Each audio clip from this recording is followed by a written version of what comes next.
What should we look for? Well, I'll try to give the sort of fundamentals of the two arguments that I think might be most interesting to you and your audience. All right. So it might be closer to 10, but I'll try to keep it concise and we can go into more detail. That way, yeah, I'll do 10 and then we can have the exchange. So kick it off whenever you're ready to have the floor. Cool. All right. Well, thanks so much for having me, Jay. I guess I'll cut right to it. I was invited to debate here because you guys seem like a very knowledgeable community, and Jay, you seem like a very knowledgeable guy. I was actually enjoying your debate with Matt Dillahunty and with Stefan Molyneux on the way up here, which was it was a fun listen. So I have two arguments against Christianity. One which made its way into a book already, which isn't to say it's right, obviously, but it should hopefully be interesting. And another one which will be in a book soon, I think, though it's a little bit softer, I think, and perhaps even complimentary in a way. So the first argument, and you can perhaps correct me on the name of this, I'm probably getting my Greek wrong, I call it the Dis Ontological Argument. And it's basically a dilemma where all of Christianity seems to hinge upon moral intuitions, namely that the universe, that the world is fallen, is in a state of sin, that humans are fallen in nature. And I think that the best example of this kind of argumentation is the way that C.S. Lewis opens Mere Christianity. He begins by explaining how we all have these intuitions that there are certain things that are right and wrong. And even if we deny the existence, we all sort of appeal to them when it's in our own interest. And then he goes on from there. And so these moral intuitions we have these moral intuitions, but we at the same time recognize that they're somewhat fallible. The Bible tells us not to trust our own wisdom. And when you get down to it, many of the things in the Bible are morally counterintuitive. For example, when Abraham tells, when God tells Abraham to sacrifice his own son, you could argue that it is moral by definition because God is the one doing it. He is the rightful creator, and the universe is more or less his to do with as he please. He is the standard setter. But the counterintuitive nature of that command, and that's just one example, there are many others, calls into question our own moral intuitions, which include the moral intuitions that undergird our belief in God in the first place. Another variation of this is in one of his books, Vox Dei makes the argument that the existence of evil is often what leads people to Christianity. They observe evil, true evil in the world, and they perceive a sort of continuum between evil on one end and the pinnacle of good on the other. And so ontologically they deduce a sort of there must be a highest possible good, which would be God by definition. But again, if our moral intuitions are fallible in some cases, then the moral intuitions which undergird Christianity may also be fallible. And if our moral intuitions are not infallible, then of course God would be immoral, which would be impossible within the Christian worldview, as I understand it. Am I talking in circles at this point? I mean, it's your argument, so that's okay. You, whether you think it's a sound argument. We'll stop there for now. But you've got several more. Okay. Okay.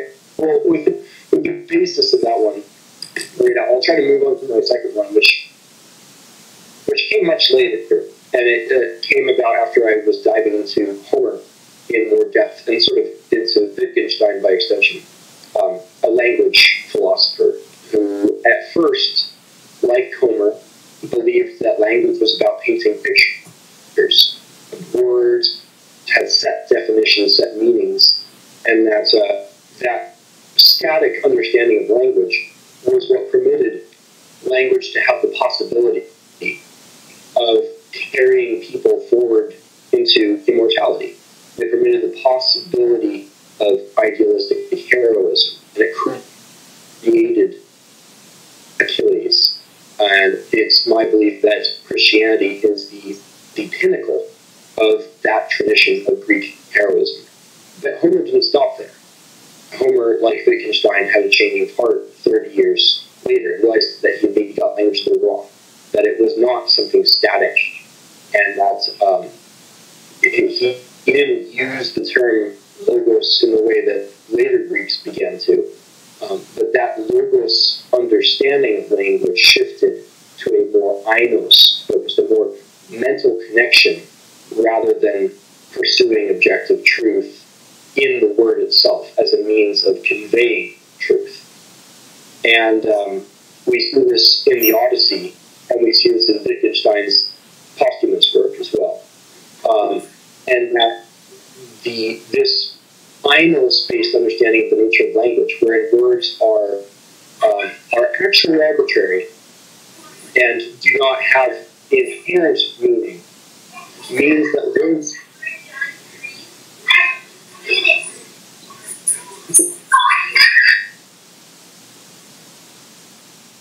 Am I good? Yeah, go ahead. Alright, sorry. Anyways, all that's to say that from this Homeric understanding of language, and also Wittgenstein, words don't even have the possibility of conveying objective truth intrinsically. Now, words can be used to convey objective truth subjectively, from person to person, where a mental connection is made. But the words themselves don't have that power. They only have the ability as tools for one mind to use them in the direction of another. And so the possibility of immortality through the word, which was what Homer created out of heroism, what Socrates refined, what Jesus perfected, and what Hegel arguably abused, is naive as far as our understanding of language goes. And so logos, though a beautiful concept, is a naive and slightly misguided concept. And the idea of immortality through the word is likewise naive.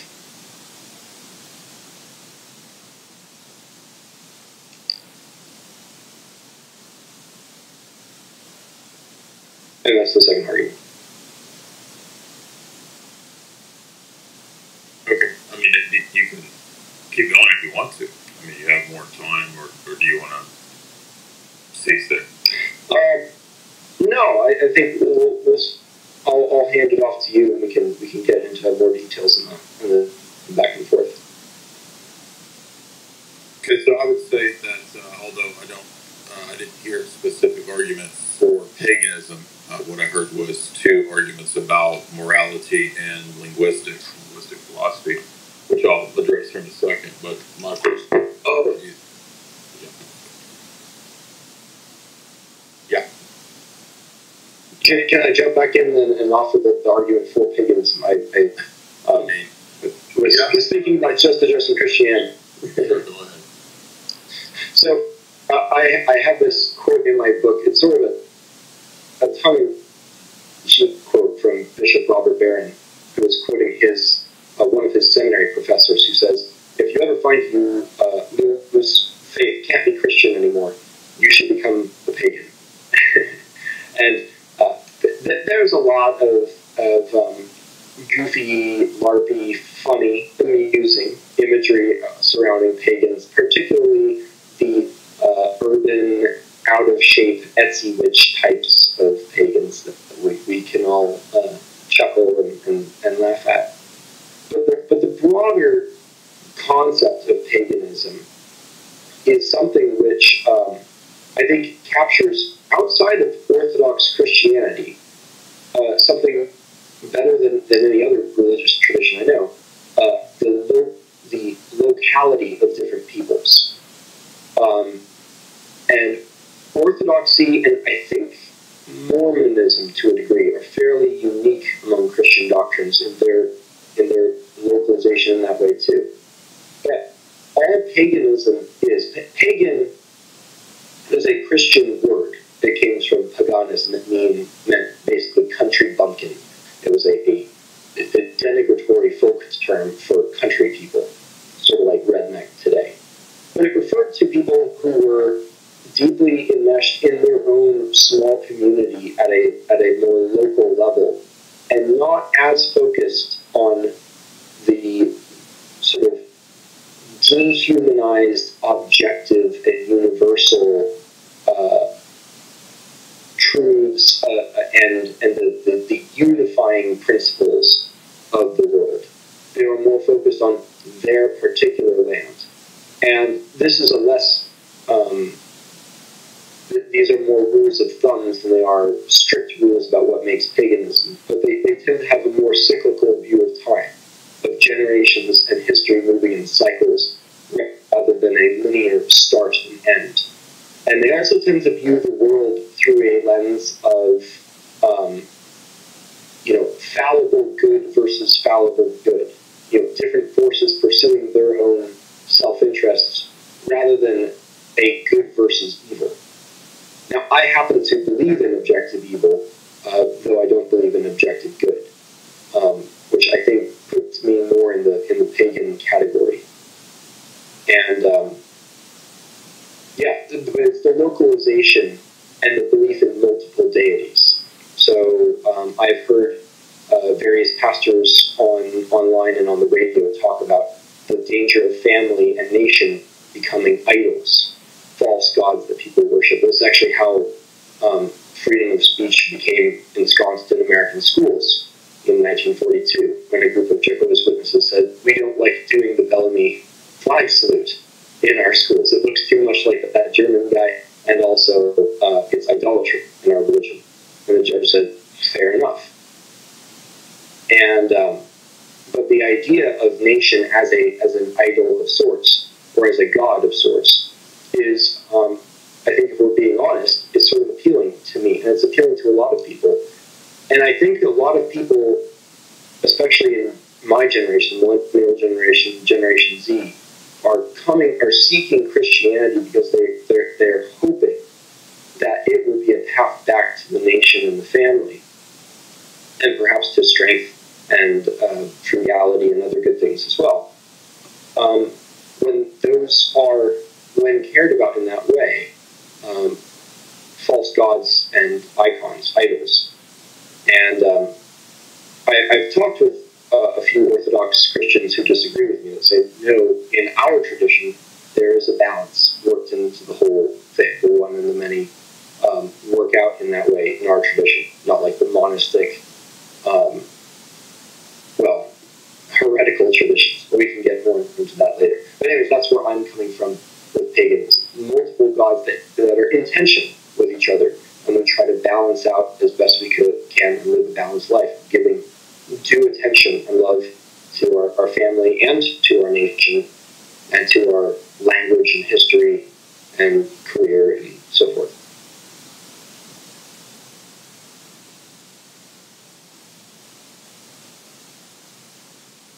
I'm sure I'm coming close to my time now. Yes, that's 10 minutes.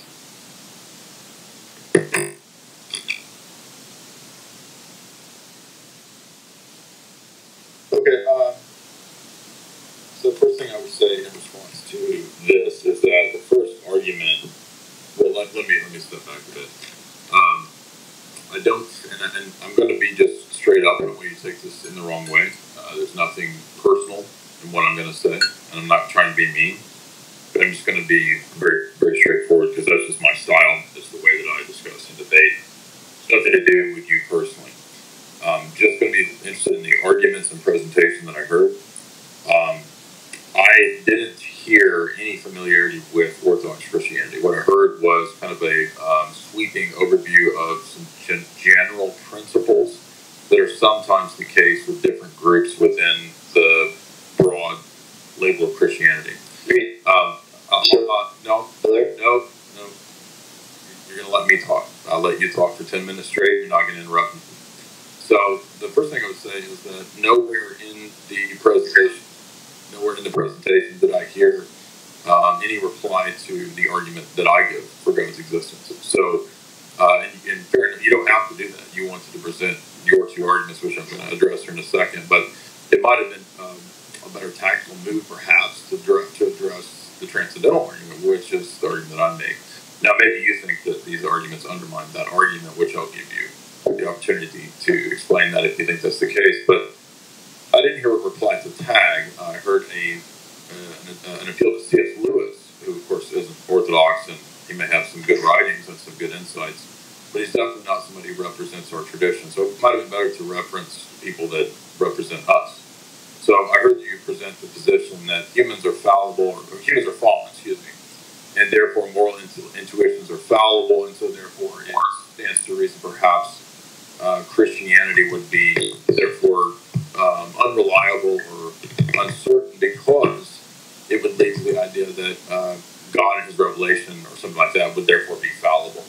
But this is equivocating on making a direct identification between what we would call natural law or moral law and divine revelation. So in our theology, we think those are two separate things. Now, maybe you don't.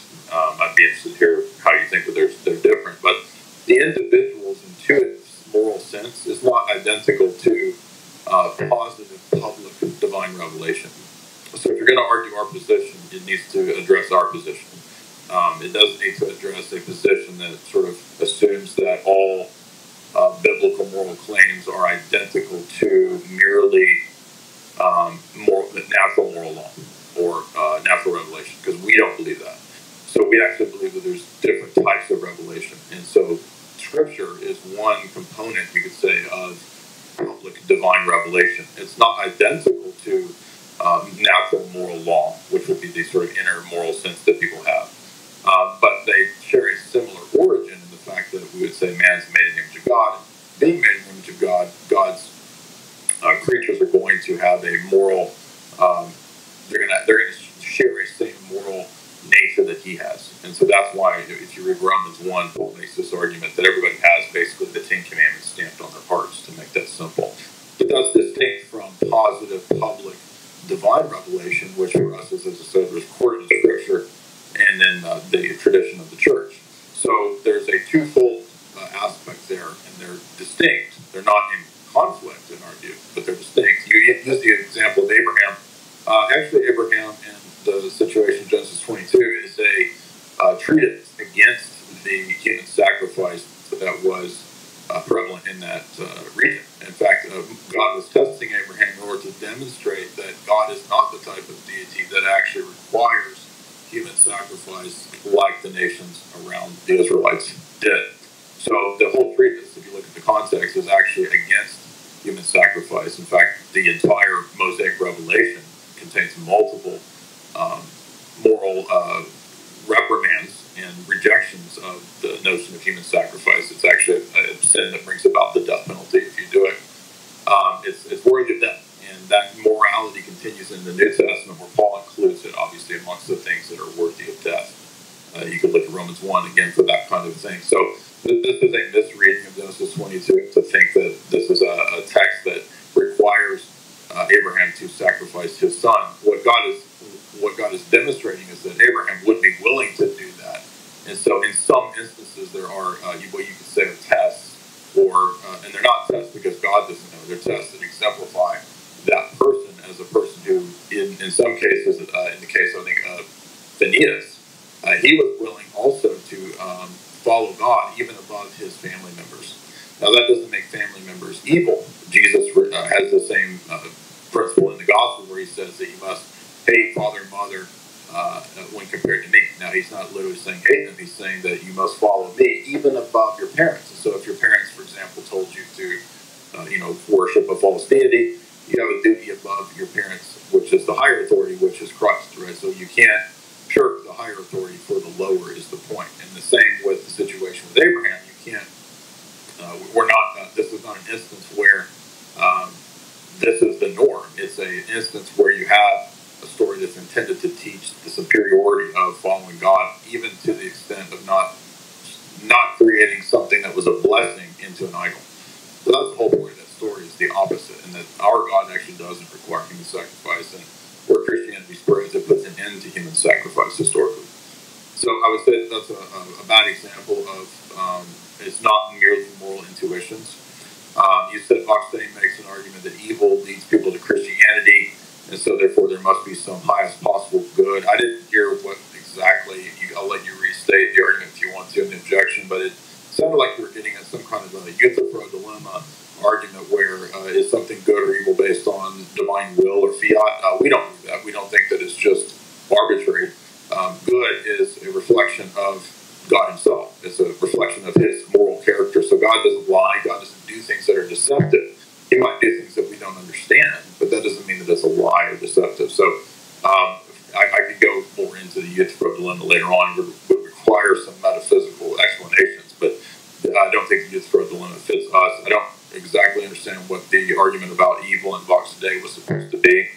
And the argument about individual fallible revelations, I don't think that is a problem, because our position is not that revelation is identical and encapsulated in individual moral intuitions. There's a public positive revelation that's, for example, the teachings of the prophets. So you can't say like, well, I believe that my intuitions tell me that I should do this, even though it's contrary to what the prophets and the gospel say, right? So you can't set them in opposition; they have to be in unison. Next, you said that Wittgenstein. I didn't hear any actual arguments here about how this is supposed to apply to our notion of logos. Logos for us is metaphysics, right? I mean, there is a linguistic component to it. You seem to reduce logos to language. That is not what logos is for us. Now, maybe you think that it's only language. I don't know. But the assumption in this argument was that logos is something from the Odyssey or Hellenic culture. Actually, we believe that John in John 1 is drawing from the Hebrew wisdom literature, where wisdom is personified, right? Wisdom is the logos that's personified, so that the well from which John is drawing is the already existing Hebrew wisdom tradition in Proverbs, Ecclesiasticus, Wisdom of Solomon, etc. It doesn't really have anything to do with can we prove our positions from what Plato wrote or what's in the Odyssey. So there's I think word concept fallacy going on here in assuming that logos in the writings of the Hellenic philosophers is identical to logos in Christian theology. It is not. In fact, all of these terms undergo a transformation, where logos does not mean what the Hellenic writers thought it meant. He said language isn't static. Logos becomes ainos. There's a sort of a mental connection that's going on. I'm guessing that you meant by that it's not actually anything to do with metaphysics. Maybe that's the reductionist move that you were doing there to squish logos in a metaphysical sense into something purely linguistic. And then you proceeded to give, I think, which is the worst part of the argument, an attempt to appeal to Wittgenstein, which, again, I think if you had listened to my argument and the transcendental argument, you would have probably, hopefully, caught the fact that I'm going to presupposition and critique your big mistake, which is where you said words are arbitrary and don't have any inherent meaning. If that's the case, then the very words are arbitrary and don't have any inherent meaning, and are arbitrary, and are therefore self-refuting. You spoke of a subjective truth that is conveyed. There's no such thing as a subjective truth that is conveyed, because you appealed to a universal principle and claimed that words cannot convey truth. Now, you're using words to convey truth, and so anybody who I think had more than a sophomore level education in Wittgenstein would know that Wittgenstein's treatises basically saw off the limb that he's sitting on, like in a cartoon, right? So he writes a book telling you that words are word games, and then he saws off the very limb that he's sitting on, like, Wile E. Coyote or something, because you can't write a book to convey meaning and convey truth, which requires, again, a lot of metaphysics, a lot of epistemic principles, a lot of certitude, and then expect that to hold when you turn around and deny the possibility of conveying those things. in a universal and absolute sense. And I rest assured that, yes, it does require a universal absolute sense to convey meaning in these propositions and these phrases and these symbols on paper. There's no such thing as, perhaps the way JF argues, a localized universal truth. That's purely nonsensical. He said logos is a naive concept. Again, you never told us in what sense logos is naive, because you just sort of moved from it being metaphysical and squishing it into something rhetorical and literary. We need to understand or hear an argument as to why that is the case. You mentioned in passing Hegel. I don't see how Hegel's going to get you there. Hegel was a rabid, obsessive metaphysician. So certainly Hegel's not going to help you in squishing metaphysical principles into something purely linguistic or a token concept. That's not going to work. And then you gave arguments about pagans focused on their lands. You gave a long 3 minutes or so, which was a descriptive state of what paganism is. I didn't hear any arguments. I heard long descriptors of what paganism is, which not really relevant. It's more of an autobiographical detail or what you like about it. I didn't hear an argument for paganism. I heard pagans believe X, Y, Z. We don't really like the yoga witch bitches on Instagram. Again, those aren't arguments. So I need to hear an actual argument as to why I'm supposed to believe in the nation state or nationalism, and not autobiographical details about what you like about it or what you don't like. Then you said the gods are, in some sense, intention. He said the gods are intention, which I assume means that they're real. Although you just told me that words can't really convey metaphysical truths in reality. But now you're telling me these very vast metaphysical truths about gods existing in some metaphysical reality where they're intention fighting with one another, and at the same time there is no, would you say, evil?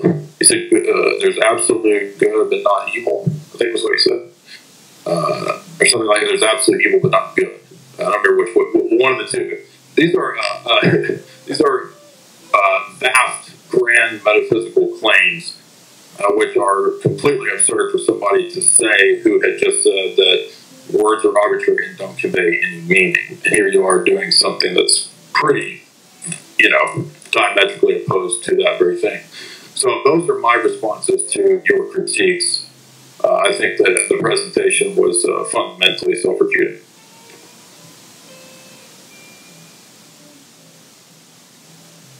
All right, are you doing the back and forth now?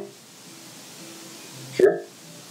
Okay, cool. So I'll walk through some of the things that I think you got wrong, and perhaps I was unclear before. And then I'd like to go into some of the stuff that I thought was more interesting, around logos. And I apologize for some misunderstanding. Maybe I misspoke. What I had meant to say was not that words cannot convey objective truth. What I meant to say, and I think I said, but I might have misspoke, was that words cannot convey truth objectively. They can't convey objective truth objectively. This sounds like something. I'm not trying to be mean. I don't understand how you're flipping the words around, and that means something different. No. So let me try to explain that. So words are by their nature metaphors. Our words are arbitrarily associated sounds with meaning, and the meanings associated with those sounds are purely cultural. They are not genetic, nor are they inherent to the object in question. I'm sorry. I'm not, again, all words are metaphors? A word is not a metaphor? Yes. They are. I mean, that is not the meaning of a metaphor. It is. A metaphor is one thing standing in place of something else. So, I mean, I'm not trying to be mean, are you aware of linguistic philosophy at all?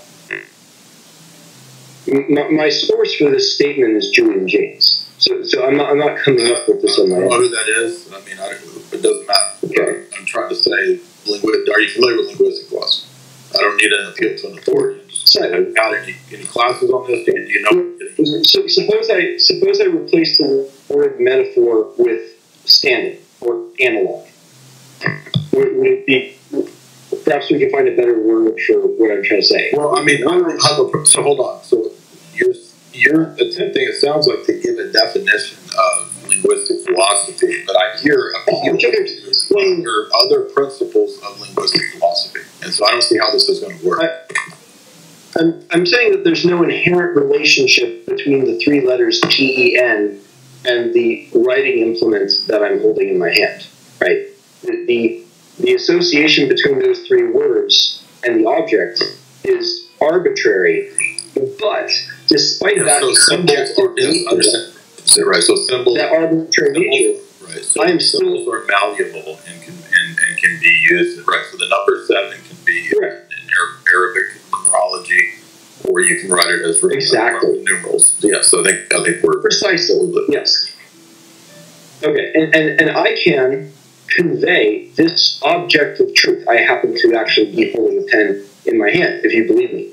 I can convey that truth to you through these words. I just conveyed objective truth through a subjective medium. But if, because of the nature of language, there's nothing objective about the association between the words I used and the truth I was conveying by them. Does that make sense? Right, because that's the difference between the symbol and the referent, right? So, yeah, I don't... Exactly. Precisely. But hold on. But who argued that, or who thought that this was somehow inherent to Christianity? Because, I mean, it's pretty fundamental to Christianity that our truth can be, our gospel can be translated into any language. So, I don't understand why you're arguing against a position that nobody ever argued. Whoever argued that the symbolic the words on the page is somehow inherent to the meaning of the concept. So this is actually something. You can begin. I'm here. Go ahead. Okay. This is where I actually wanted to pick your brain on the whole logos thing, because this is actually very interesting to me. And you're right, I was going from a Hellenic view on this, but my understanding, and you're also correct that my arguments in my book and with the moral Dis Ontological Argument and the Logos argument are directed towards Christianity broadly, not to Orthodoxy in particular. So perhaps we can go into details on the distinction between Orthodoxy and I'm not trying to cut you off, but can you please flesh this out? Because I don't understand the argument. Yeah. Well, and also, as an aside, I wasn't trying to interrupt before. I was just, the internet was cutting out and I was checking. I was still open. So you asked me to explain Inos in a little bit more detail. And that I'm sorry for that. I should have explained that better. So my source here is a Harvard philologist named Greg Nodge, who goes into detail about Inos. And Inos is a mode of speech that a lot of elder characters use in Homeric epics, but also in other Greek stories at the time, and in lots of cult traditions and sort of smaller locale communities. And it's a somewhat cryptic mode of speech that is designed to, it is spoken with somewhat ambiguous language, and it's designed to prime someone to interpret things in a particular way when the time comes. This is not an excellent example, but it's a contemporary example that comes to my mind. A motorcyclist once wrote that he was told to always be afraid if you see your shadow in front of you. And it wasn't clear to him what that meant at the time, or why he should be afraid. But then he was riding one day, and a car got really close to him, and he realized, oh, when the sun is behind me and the shadow is in front of me, that means other people can't see me. And so, like, the priming of that language, of that ambiguous and somewhat cryptic language, catches it catches the referent fresh, because it's catching the referent before the hearer is even familiar with it, if that makes sense. I hope I'm not losing anyone. I think I'm following you. I'm just not understanding how this applies to your argument about Christianity or what exactly. So it's right. So it's a different philosophy of language, basically.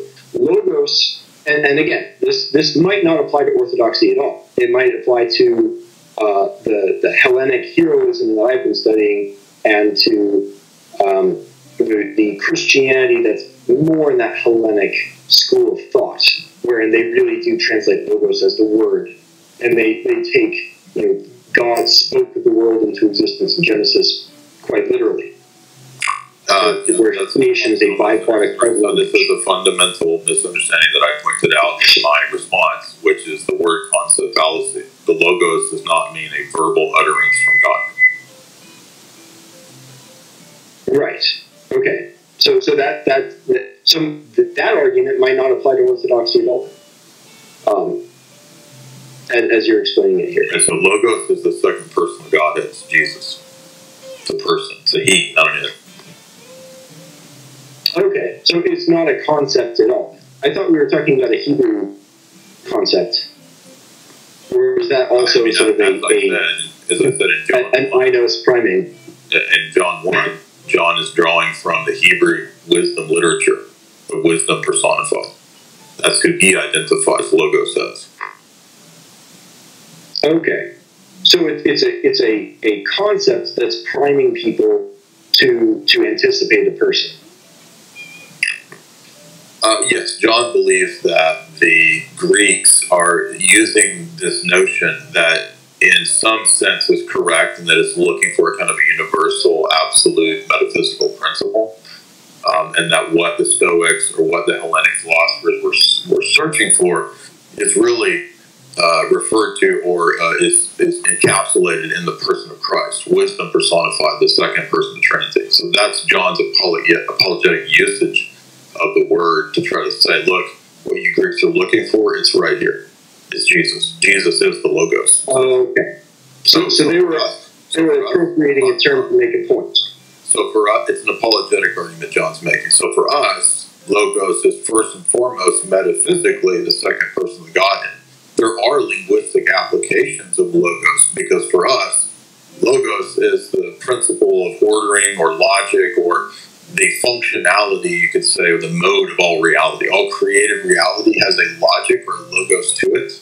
Even logic itself for us is a created logos that comes from the uncreated logos, Jesus, the second person of Godhead.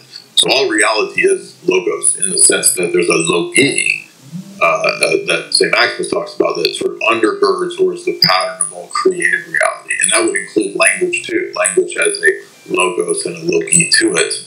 But it is and I'm not being rude, I'm just saying it's a word concept fallacy to identify logic or created human verbal symbolism with logos. Logos is a word that has a lot of different references, a lot of different senses, a lot of different meanings in different contexts and different milieus. What logos means to the Stoics is not what John is talking about in John 1.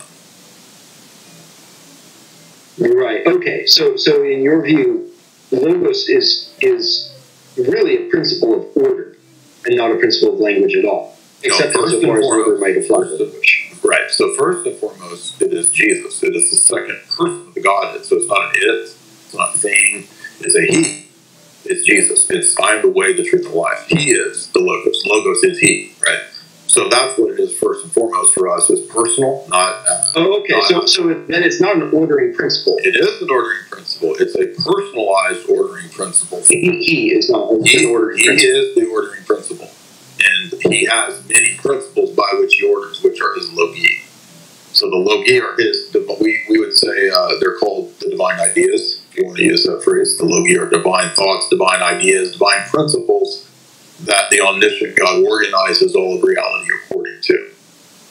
And so one of those organizing principles would be logic, would be the law of the numbers, would be the relations of all creatures in terms of their times, their providence, their potentiality, their actuality. All of those principles for us are, quote, logi, or it's just the various logics of the created order, which are all summed up in the uncreated logos.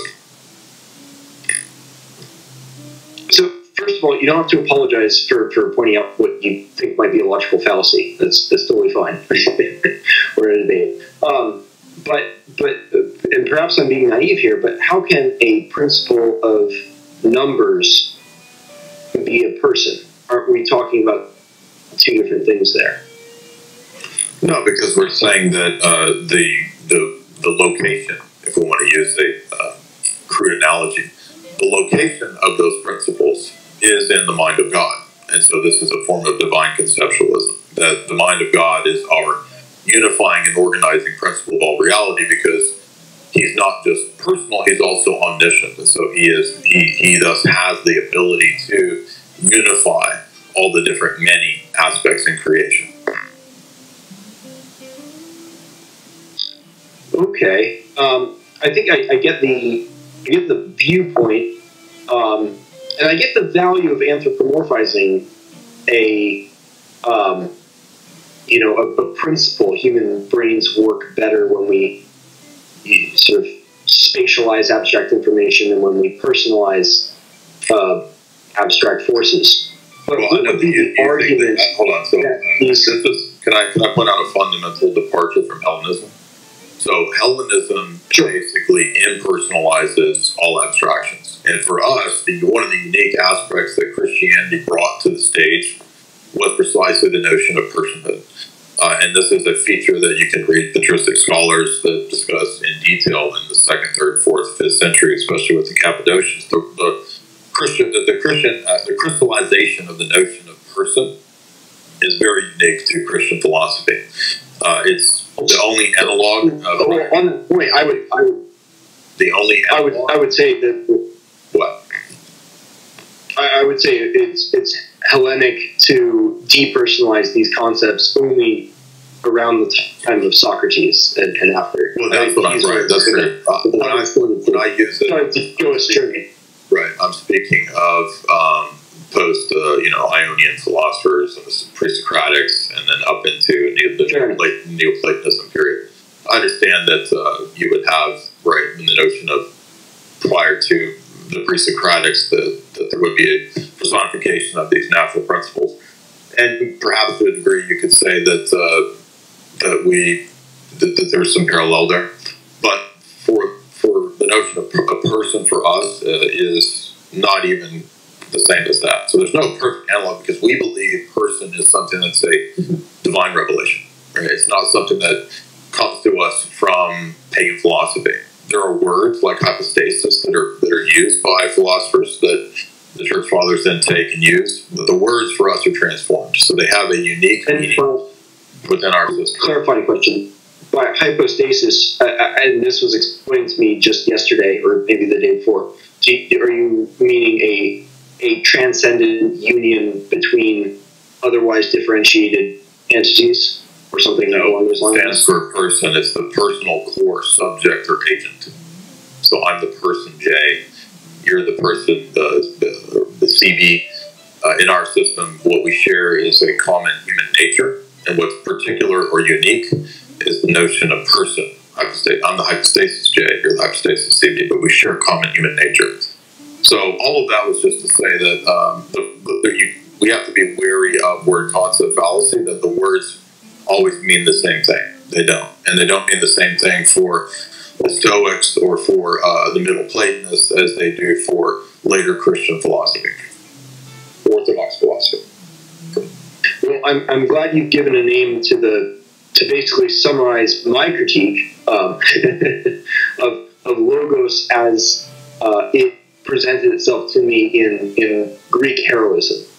And if that doesn't apply to Orthodox Christianity, then more power to you. No, again, our stuff is Hebrew. That's our Orthodox, the Bible. Okay. Well, excellent, then. I suppose that we should go back to the moral arguments and ontology and stuff. You asked me to perhaps restate Vox Day's argument. And I'm going to be a little rough about it because I'm going off memory here. But he began his argument basically as a response to people who were concerned about the problem of evil. And he said, in his experience, he never saw that many people who, in the sort of God's not dead movie style, experienced something horrible and then said there must be no God. It's sort of a meme.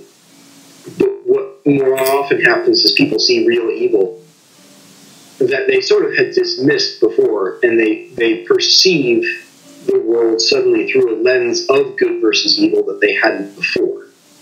And so that leads them toward, well, what's the good then? And that's what leads them, that perception of a continuum between good and evil. Does that make sense? Yeah. And so from there, it's a hop, skip, and a jump to, basically the ontological argument for God, but in moral form, right? So what is, of all the things that exist, there has to be something that is the most perfect, morally or otherwise. I didn't make any ontological arguments. Right. This is the presentation of my argument. Right, and which C.S. Lewis has done, and of course Anselm and Plantinga and Descartes and so forth. But what's interesting about it is that it seems to apply whether people make it or not. Because if the world is not fallen, right, if humans are not inherently evil, but are inherently a kind of mixed bag, maybe neutral or maybe even good,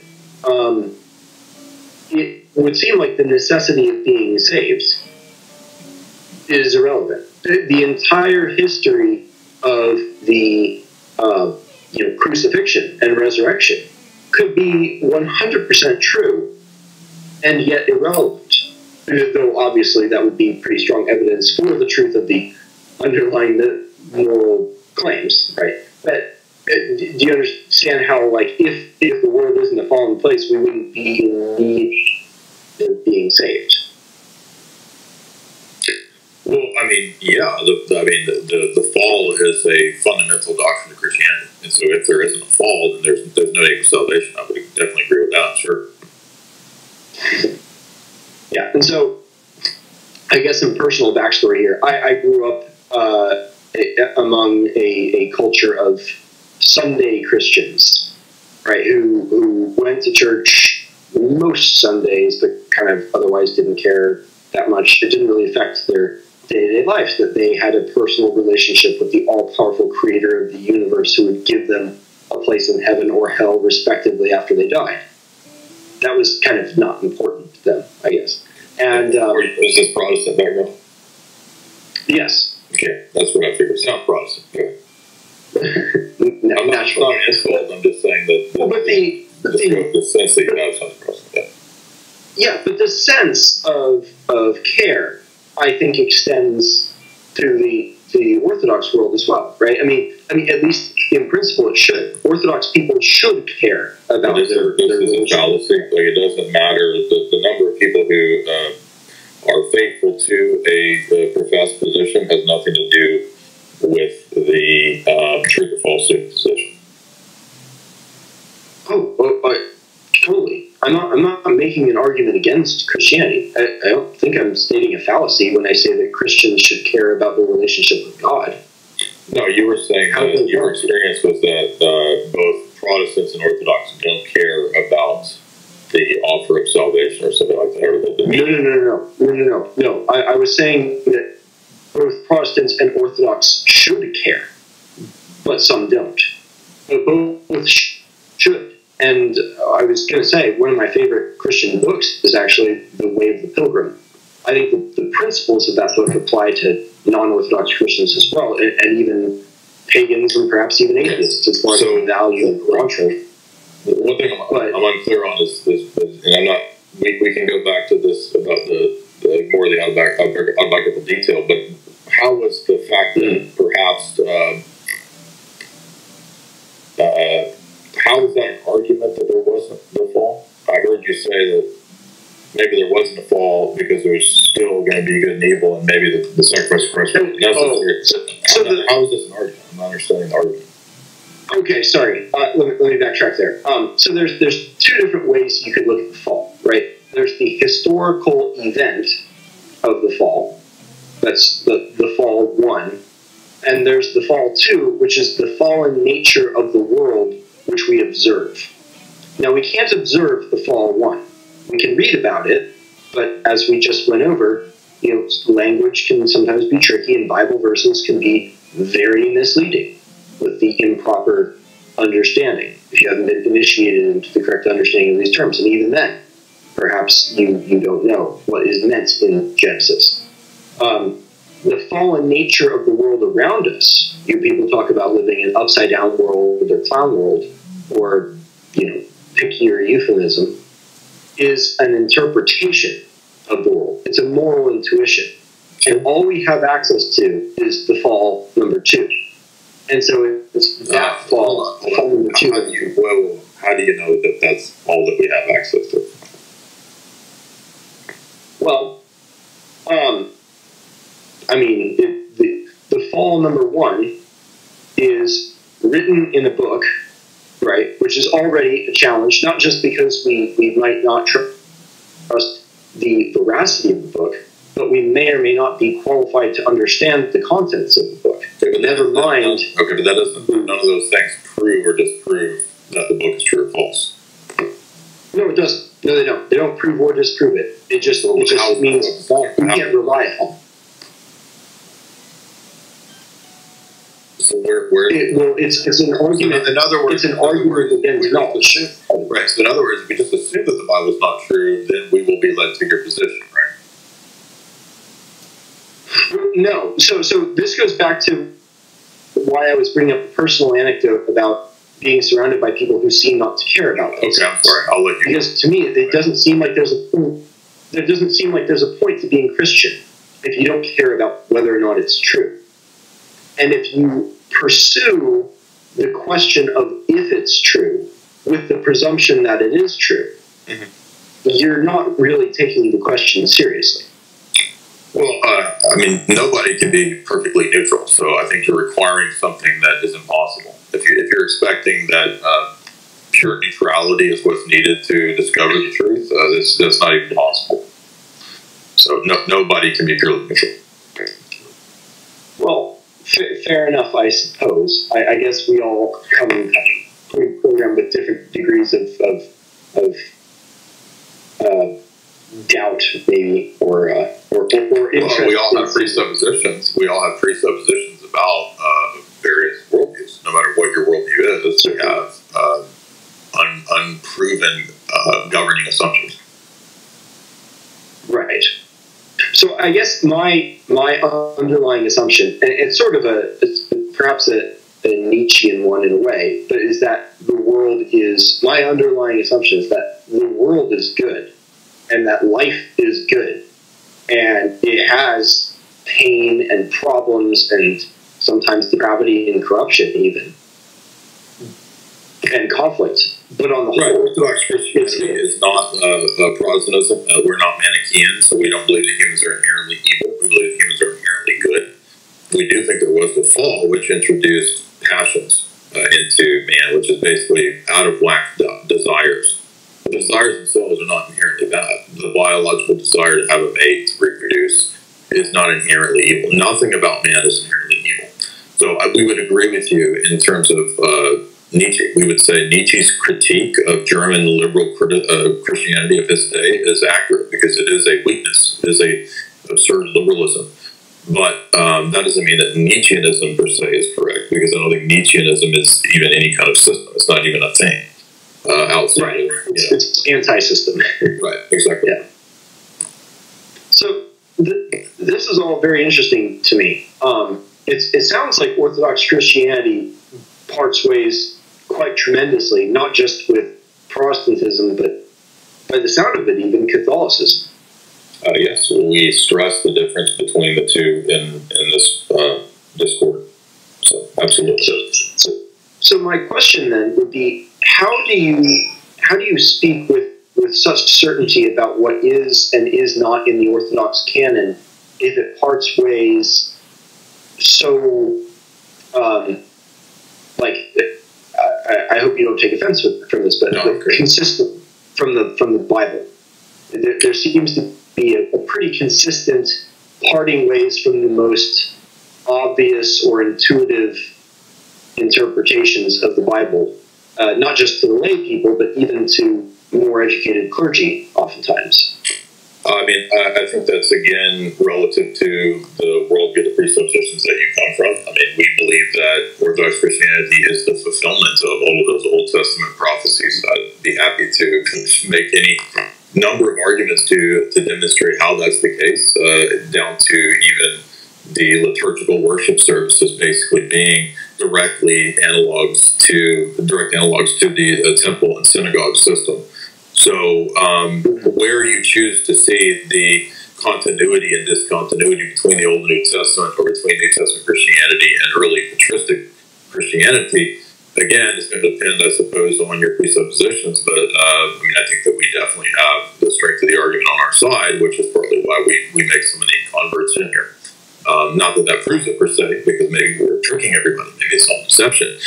But I'd like to know exactly what you think is, when you say canon, are you talking about the canon of Scripture, or are you just speaking loosely of what Orthodox Christianity considers within its confines acceptable? When you say canon, do you mean the canon of Scripture? I'm thinking of the Bible as a whole, and I know that and what do you think is somewhat more extensive. Right. What do you think in Orthodoxy is fundamentally out of accord with the Bible? Well, we just had a very interesting, in-depth conversation about the nature of logos. And the word logos is generally translated by most people, and was translated by most people, even prior to, as far as I know anyways, Protestants' takeover of the West, as the word. That was its meaning in Greek for a very long time. Again, this is the word concept fallacy. So the fact that word is used for logos is not even a problem in our system, because what matters is what you mean, not the symbols that you use, right? Because that can be translated into alcohol, right? Right, but this is, and this is sort of, ironically, perhaps the nature of my criticism of logos, which is that it can be very, the meanings of these arbitrary sounds can change across time, and if the words in the Bible don't necessarily mean what its readers are most familiar with them to mean, then this is appeal to the masses. What most readers think it means is irrelevant, and most and most people in Russia are going to say what we say. Most people in the Bible Belt. So that's why that's a fallacy. What do you mean by most? Most who, where? Why should we accept what arbitrary selection of the most?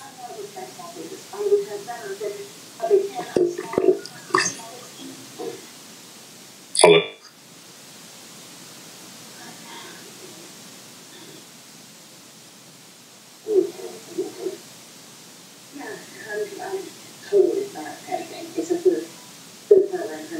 I guess he's talking to his wife.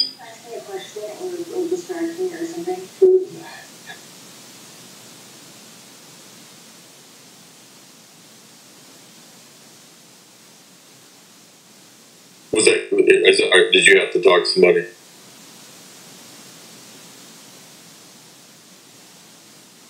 Hello, Robertson, are you there?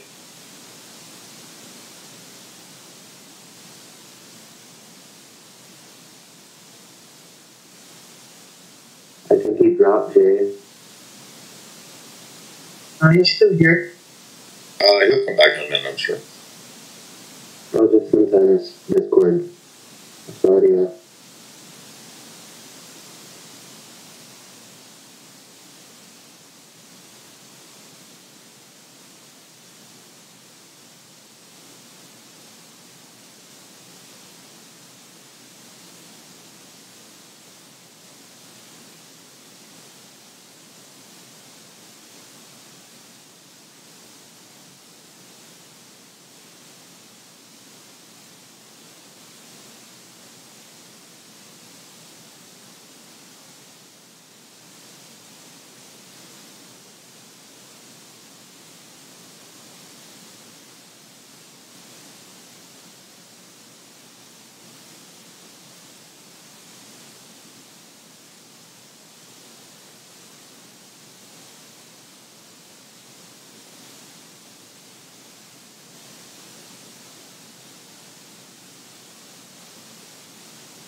Yeah. Oh, there we are. Sorry about that. It's okay. I was just pointing out that the appeal to how most people take a text is appeal to masses. That would be awesome. Right, and fair enough. And the point I started to try to make is, well, I was trying to define the masses in this case as whoever would pick up the book with the intent to learn more about God.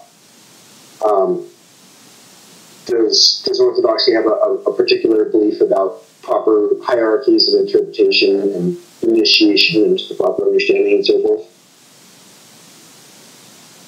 Sure, but I mean, it's not a situation where we think that only PhDs and THDs know God. I mean, so it's not some bare, dry academic thing. I mean, there's a real existential component to where a person has to kind of be in the church and living that lifestyle and so forth, in the liturgy, in the participation of the sacraments, for sure. It is an initiatic kind of knowledge, ultimately, yes, but that doesn't mean that it doesn't have, an academic or scholarly component to it.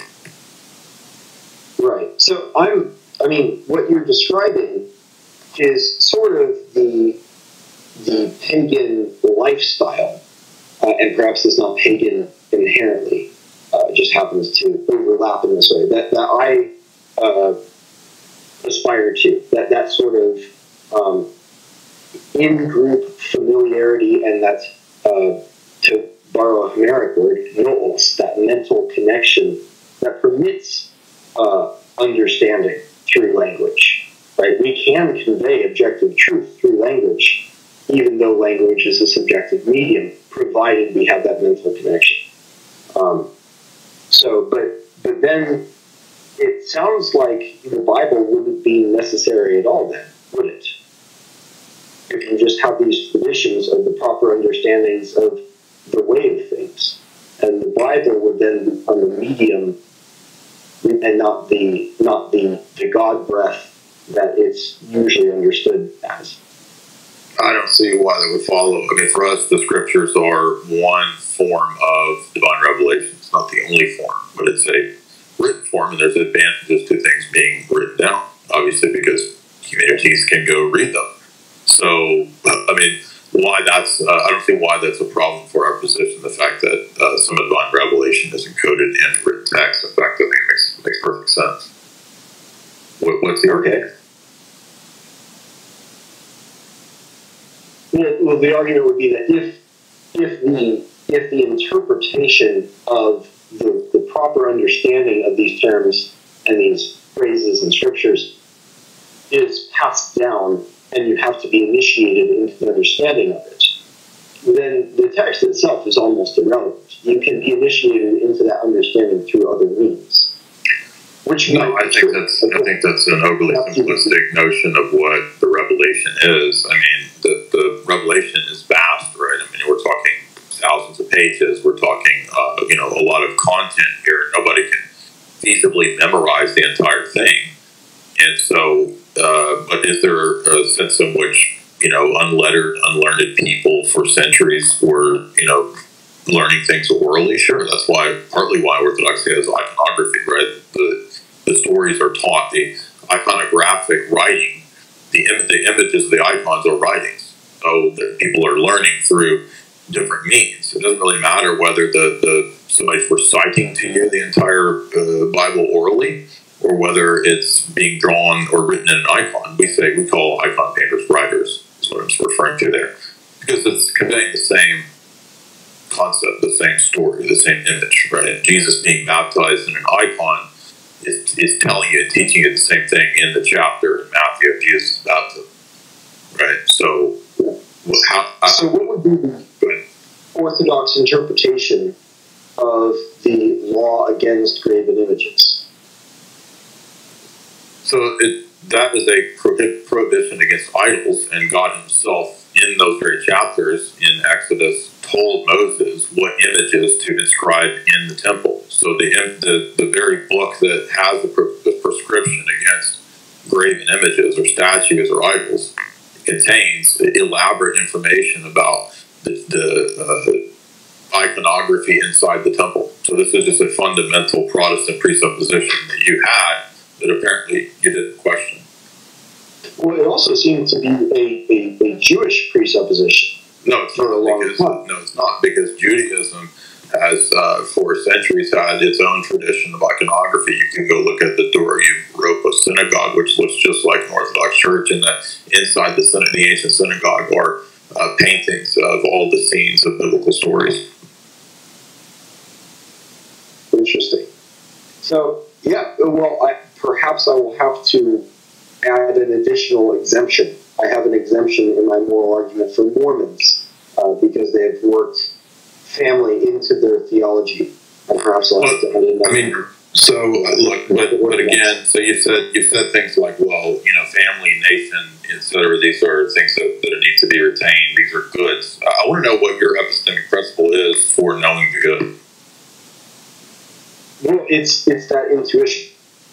Exactly. I think that's. You said intuitions are fallible, I thought, and they are malleable. I believe how is that going to be an epistemic principle for knowing the good?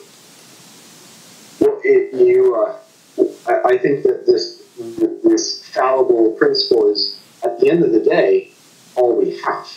So, and I'll give an example. How does it play good, though? So is it whatever is it like emotive, like just whatever I feel? Yeah, you're. So the good is literally whatever I feel. So if I feel like raping kids or what?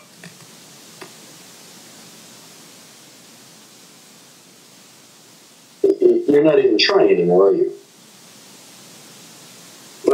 So you're not even trying. You're jumping from asking me your question to like raping kids. I'm asking you a very basic, obvious question about your position is obviously morally relativistic. Right. How does it avoid that? So my favorite book on this subject is Zen and the Art of Motorcycle Maintenance by Robertson. Yeah, that's all like Mormon philosophy stuff. What is your argument for why one thing is wrong, one thing is good? One thing is I don't need appeals to literature. What is the argument for why raping cat carcasses is wrong? Well, why is intuition not enough for you? Is that not intuitive? Because there's some really effed up people, and I asked you if it was just whatever I felt at the moment. Could that be just emotive? What is the principle that you would distinguish just an emotive? Well, I think it feels good to a lot of people to be able to say that, what those people over there are doing is objectively wrong. It's not just distasteful for me, it's actually against the laws of the universe itself. But I think at the end of the day, that's mostly self-delusion. Do you think that's universally true? No. I don't. Are there any universal truths?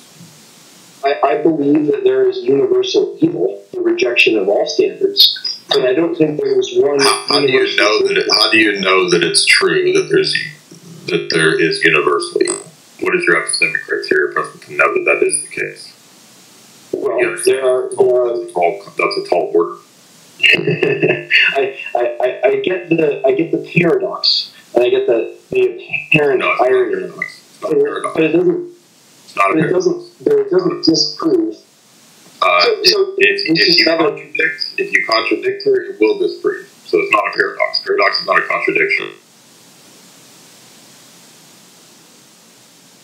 We can create paradoxes out of words all day long. It's not a paradox. You've made a universal claim. I want to know how you justify the universal claim. And that's not a paradox.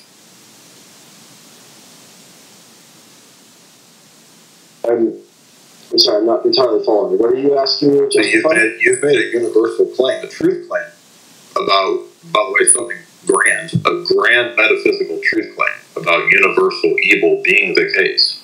And I want to know how you have access to that state of affairs. So I'm not trying to be grand. This is an intuition. It doesn't matter. I'm not certain. How does your intuition get you to a universal truth claim? That's the problem here. You can't. It can't is the point. And the more that you try to do this is digging yourself into the hole of how I'm just going to keep pulling it back to I want you to justify the claim. How do you get to there? Let me back up a second, let me explain how I see morality, and maybe we can untangle this mess a little bit better. Before you do that, do you believe that it is a universal truth claim that you're making? I'm not asking where its origin are. So it's not. No, I'm not making it a universal claim. But you said I'm stating my perception. Evil, didn't you say universally is the case? Evil is the case. I said I believe in objective evil. Okay, so now it's a subjective preference, right? It was subjective from the beginning. It was subjective from the beginning. So there are no objective truths. All truths are subjective. There are no objective perceptions. There may be objective truths that we can circumlocute towards. Is that objectively true? That there are no objective perceptions? Yeah, that's why it's self-refuting. So all positions like this... It's not self-refuting. Yes, it is. It's a word game. It's not a word game. It's a truth claim that is contradictory. That's not a word game. So you don't know what word games are. You don't know what metaphysical claims are, apparently, because you keep making them and then crossing them out and then circling back. We just spent like 20 minutes talking about logos and the way that subjective mediums can be used to convey objective truths. And you tried to say that if words don't have objective meanings, then there's no way to convey You told me that there are no objective truths, but also words can convey objective. You just said there are no objective perception. Okay, you're calling it then a perception. Okay, do you have perception? Do you perceive reality at all, objectively? I'd like to assume so. I perceive. So now you contradict it because you're equating the perception with subjectivity. No, I haven't. You're saying that that's the state of affairs for all human perception. That's a universal truth. If you see a tree, do you comprehend the entirety of the tree? Across time, that's relevant to whether you're making it a universal. No, it's totally relevant. No, it's not. It's entirely relevant. No, it isn't. It doesn't matter what you think about a particular tree. Your phrase that you said a minute ago is a contradiction. Do you not see that? No, I don't. You're saying that there are not objective truths. There perhaps are objective. You're saying that there are objective perceptions that are like you said, non-objective perceptions. Excuse me, right? So everything is a perception, and there's no objective truth, right? So gravity is objective. It is 9.6 feet per second squared. No matter what I do, because you're saying it's an objective truth. Are you denying that gravity is 9.6 feet per second? Nope, I'm pointing out your contradiction. No, it's not a... You contradicted the reason. Now you're going back to there being objective truths and principles. You just said a minute ago there are no objective truths and principles. No, I didn't. Yes, you did. You keep shifting the words. You said perceptions. Well, now you're saying we were talking about morality. We were talking about morality, and now we're talking about ordering principles in the universe. Are there any universal objective truths in any sense at all? Now you said gravity. Okay. Outside of morality, we're talking about objective truths. Yes. I have with you on that. Yes. Okay. How do you have access to universal truth claims in your system? Well, they're imperfect access. We use our senses as best we can. No, so empiricism will never get you to a universal truth. That's the point. You don't have to. So in other words, you can't justify the claims you make. My claim is that I don't have access to the objectivity. Okay, now you contradicted again because you just said there were objective truths in there. No, there's nothing contradictory about saying there are objective truths and I can't access them. There's nothing. That is the contradiction. That is the contradiction. No, it's not. Yes, it is. Because you have to have access to some objective truth to say that they're objective truths, even if you say I cannot access them.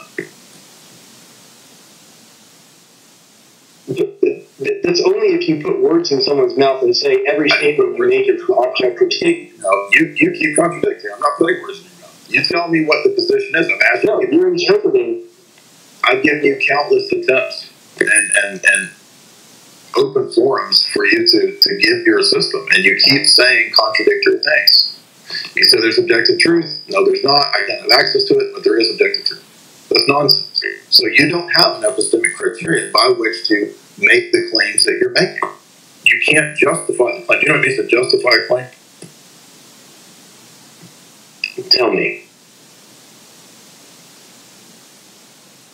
I'm asking you, do you know about the concept of justification?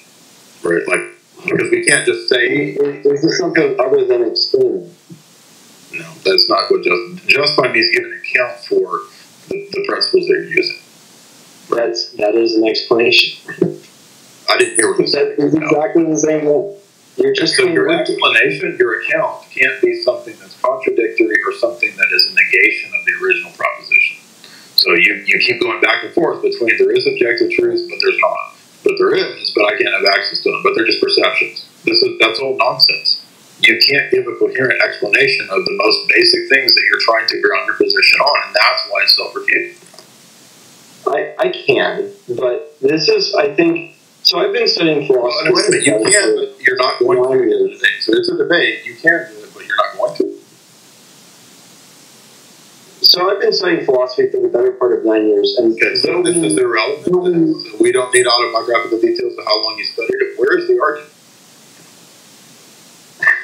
Did you hear me appeal to how long am I doing? Did you hear me appeal to any of that?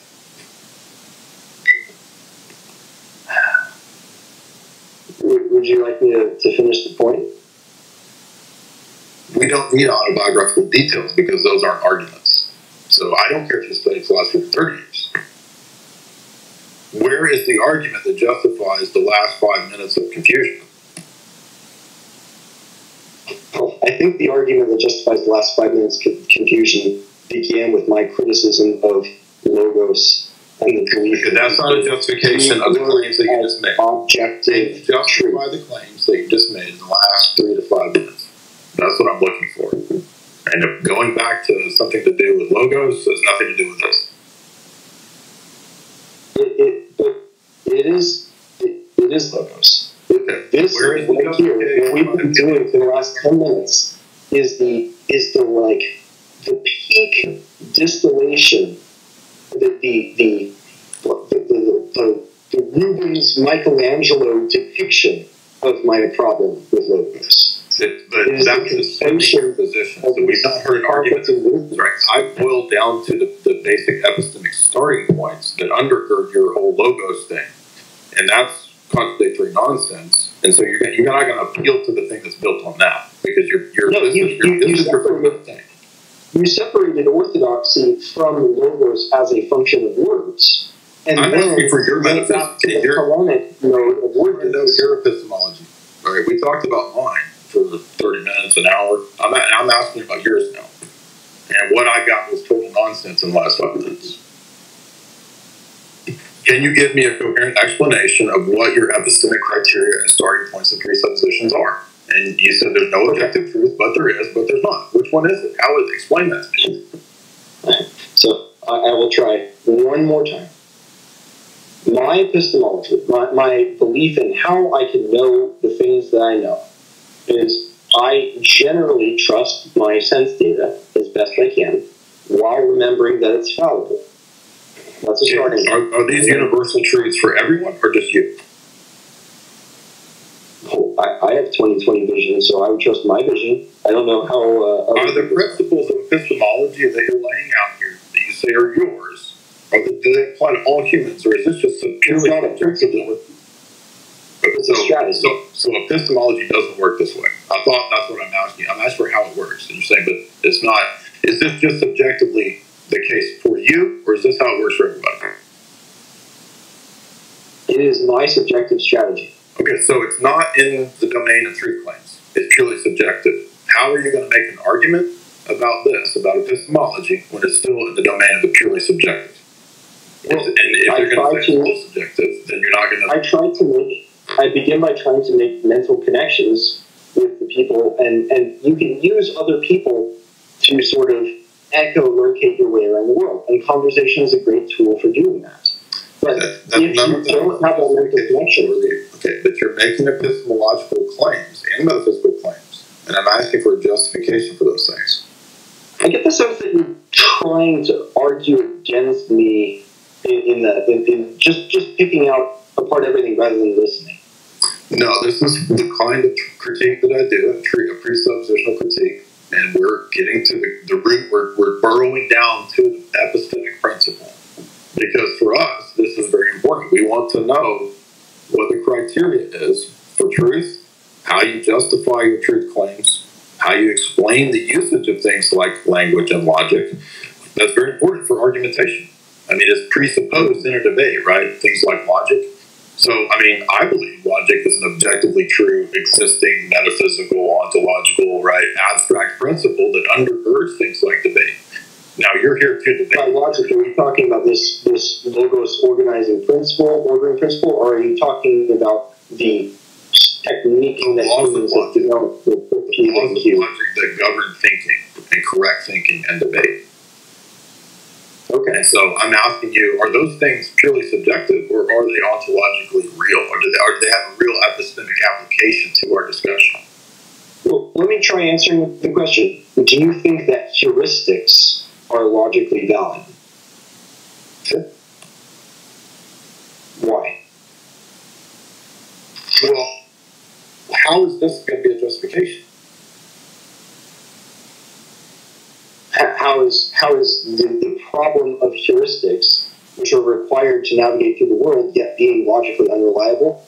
How is it? Do you understand what when I ask for, again, I don't think have you ever had an epistemology class? I'm not trying to be rude or mean. I'm not trying to put you on the spot. But it's one of the first things you're going to have in classes on epistemology is questions about justifying claims, truth claims. So it really is totally irrelevant, like, how things function in terms of getting around in the world. Like, what does that have to do with the question that I'm asking you about truth claims? It's an abstract question about logic itself, justifying claims, the principles of debate, etc. I'm just simply asking you, do you think those things are the case? Do we have to abide by those things? And if not, then you pretty much have undermined your position. And if you do accept those things, do you accept the law? Perhaps I'm insufficiently educated and too blue collar for this. I'm a construction guy, but I mean, when we see objective reality and or some aspect of it and interact with it, you just told me a minute ago that it's not objective reality. I'm sort of lost in this back and forth. You said that it's subjective. I am lost in your system. That's what I'm trying to understand. I mean, I know that you think I'm being a douchebag. That's not what I'm trying to be. I'm not trying to be a dick. I'm not trying to be a douchebag. I'm trying to get to the root of, I need an explanation or a justification in your worldview for the things that you're using, like the laws of logic. And just saying that, well, we can get around in the world or something like this is not a justification. That's assuming the thing that's in question. Well, then I think I'm going to have to actually throw up my hands and plead guilty. I've managed to be married and work and get around in the world without justifying my perspective. That's a fundamental misunderstanding of what the questions are. That's a category error. Again, it has nothing to do with the question that I'm asking. It'd be like going into, I'm not trying to be rude, again, I swear to you I'm not trying to be a dick, but it'd be like going into a courtroom and saying, look, he's guilty because, look, there's just a lot of guilt here, right? I mean, that wouldn't be acceptable in a courtroom, right? So debates, do you believe that debates function on rules? Well, and perhaps this is my fault. I might have come in here with the wrong mindset of coming in with a sort of conversational mindset rather than a debate mindset. So my mistake on that front. Didn't you ask me for a debate? Fair enough. Yes, I did. And didn't I tell you at the beginning of the debate, I said I'm going to treat this, I said you're going to think I'm being mean, but I'm just going to be straight up. So that's what I said at the beginning. Fair enough. I misunderstood that, and that's on me. I'll try to touch up the remainder of this, whatever time we might have left. So in a courtroom, to take your metaphor here, you have people presenting expert testimony, for example, and that expert testimony can come from a variety of factors. It can be vectors. It can come from, you could have a mortician presenting their evidence. You could have someone analyzing a video and explaining what happened. And just because an explanation for perception, how perception works in relation to objective reality, or how language works in relation to objective reality, doesn't conform to the philosophical logos mode of communication, which may or may not be orthodox, but whatever you want to call orthodoxy in relation to logos, that's what philosophy does. That is what philosophy does, and it's what philosophical debaters do. Like that mode, just because something doesn't fulfill that mode does not mean it is not functional in the world. And so the reason I was bringing up that's not what we're doing. Years of studying philosophy was not to beat my chest in my own sort of authority on the matter. It's to say, after studying this for some time, I'm not an expert. I don't have a PhD in it or anything, but you come to see the shortcomings of philosophy. You come to see the limitations of philosophy and of language, as Homer and Wittgenstein did. And to carry on asking about justifications in this word game, which is based on an adversarial... Yeah, it's not a word game. It is a word game. All of philosophy is a word game. This is where you just lost the debate, because if you understood what a debate was and what the rules of debate and logic are, you would know that it's not merely a word game. So what I detect here is a person who has a smattering of philosophy. So you have a bit of Hegel, a bit of Nietzsche, a bit of Wittgenstein. And so from that, you think that you can kind of paste together a system of kind of, intuitive paganism or whatever it is you believe that your system is. And I'm saying that it's incoherent, because that's not fundamentally what a debate is. A debate is about objective proof, who has the better argument and who commits the fallacies, etc., etc. Well, so you can persuade the masses. If you're interested in the truth, you would have known that I wasn't quoting him. You just denied truth. I mean, that's not what you're talking about. No, I didn't. The truth. And if you were caring about listening rather than learning, you would know that I didn't. You can't give an account for truth. That's what I've been asking. I would say this is the reductio ad absurdum against philosophical debate as a mode of pursuing truth. Because the combative approach... Then you just refuted yourself by coming to debate truth. Well, that was my fault for using the word debate without checking my mental connection with my... If you studied for philosophy for 9 years, presumably then you would know what the word debate means. Yeah, but I didn't study you well enough, so that was... Well, I don't think that what I'm talking about or doing is some unique to me thing. Like, this is the, type of debate that I create. Like, I made this. This is what classical debate is. It is what I'm doing. It is when you present. I've done 20 years of debates. And I'm not saying that to beat my chest, but I'm saying that if you go watch a formal debate, I'm not doing anything different than what you see them do. Now, if you take issue with all of that, then that's why I'm going to say that you have a more fundamental problem in your epistemology, by which you think that it's all word games. And I'm saying that's a self-refuting position. Because if it's all word games, then your saying it's all word games is a word game. And that's a fundamental contradiction. It's sort of a pun, because Wittgenstein believed that all use of words was word games.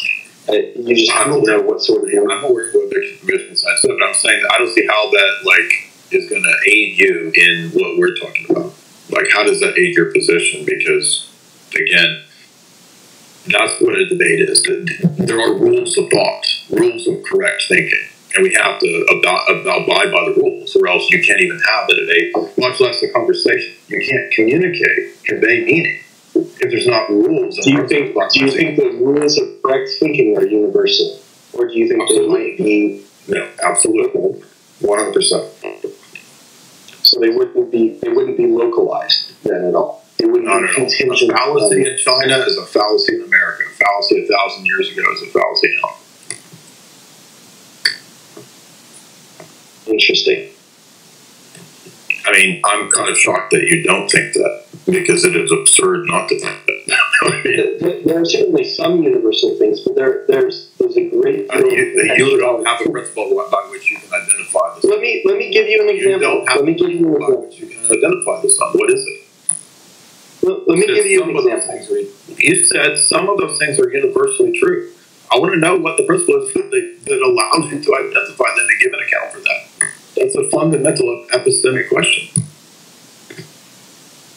So I've given you my explanation of language as I understand it. Okay, but you didn't give an explanation. I'm telling you that principles are going to be contextual.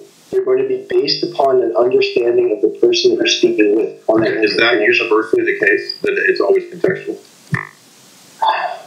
Do you see how? Where's the book? What? Where's the book? Yes. I'm going to go out on the limb and say no, it's not. Yes, it is. It's an obvious, flat out on its face, proof-of-logic contradiction. So then there's no possibility of distinction or differentiation ever in the world. Because if anything exists that isn't universal, that would be a contradiction. Now you're way off in the domain. It has nothing to do with what I said. That accurately summarizes everything you've done in the last 20 minutes. Is any claim made, you ask if it's universal. Do you know what that means?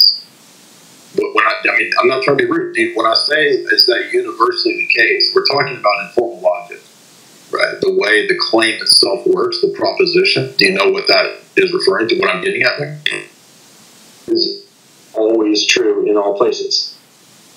Right, so because of the quantifier. When you say that is, when you use words like all and every, right?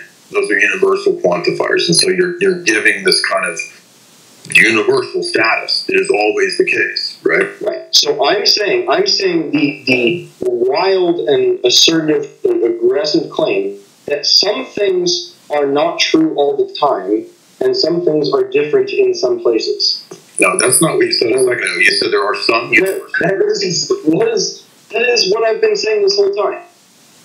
You said some universal truths. If those words have meaning, in any sense, as we would take them to be universal, I want to know what the principle is that allows you to know which things, what's the criteria to know the things that are universal and the things that aren't.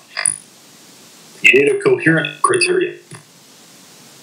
Well, I think all of us are making the best intuitive guesses that we can. That's not correcting as we are. Can you imagine a case? Can you imagine a case where a philosophical principle has led someone astray? Someone has deduced an incorrect belief. Okay. Is that how answer to my question? We're doing the best we can. That's a failed answer.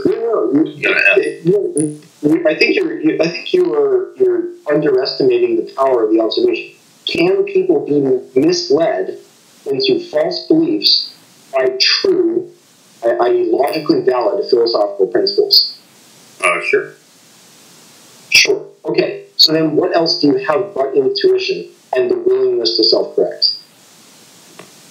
Well, that's a false either-or dichotomy that we either have the possibility of being deceived or we have intuition, right? I mean, the assumption is that you can't have certitude or truth. That's what it sounds like. And so one thing that the transcendental argument does is that it points out where we can begin to have certitude in terms of philosophy, in terms of epistemology. So you're appealing back to the fact that we just have to go by intuition as our best guess is not going to get you to the universal truths. You see that you're contradicting again. You're saying there's some universal truths. We just have a best guess approach with intuition, and it's also possible to be deceived. So I'm going to gamble. Those things don't work. I'm going to gamble and try this again and go back into a more conversational mode.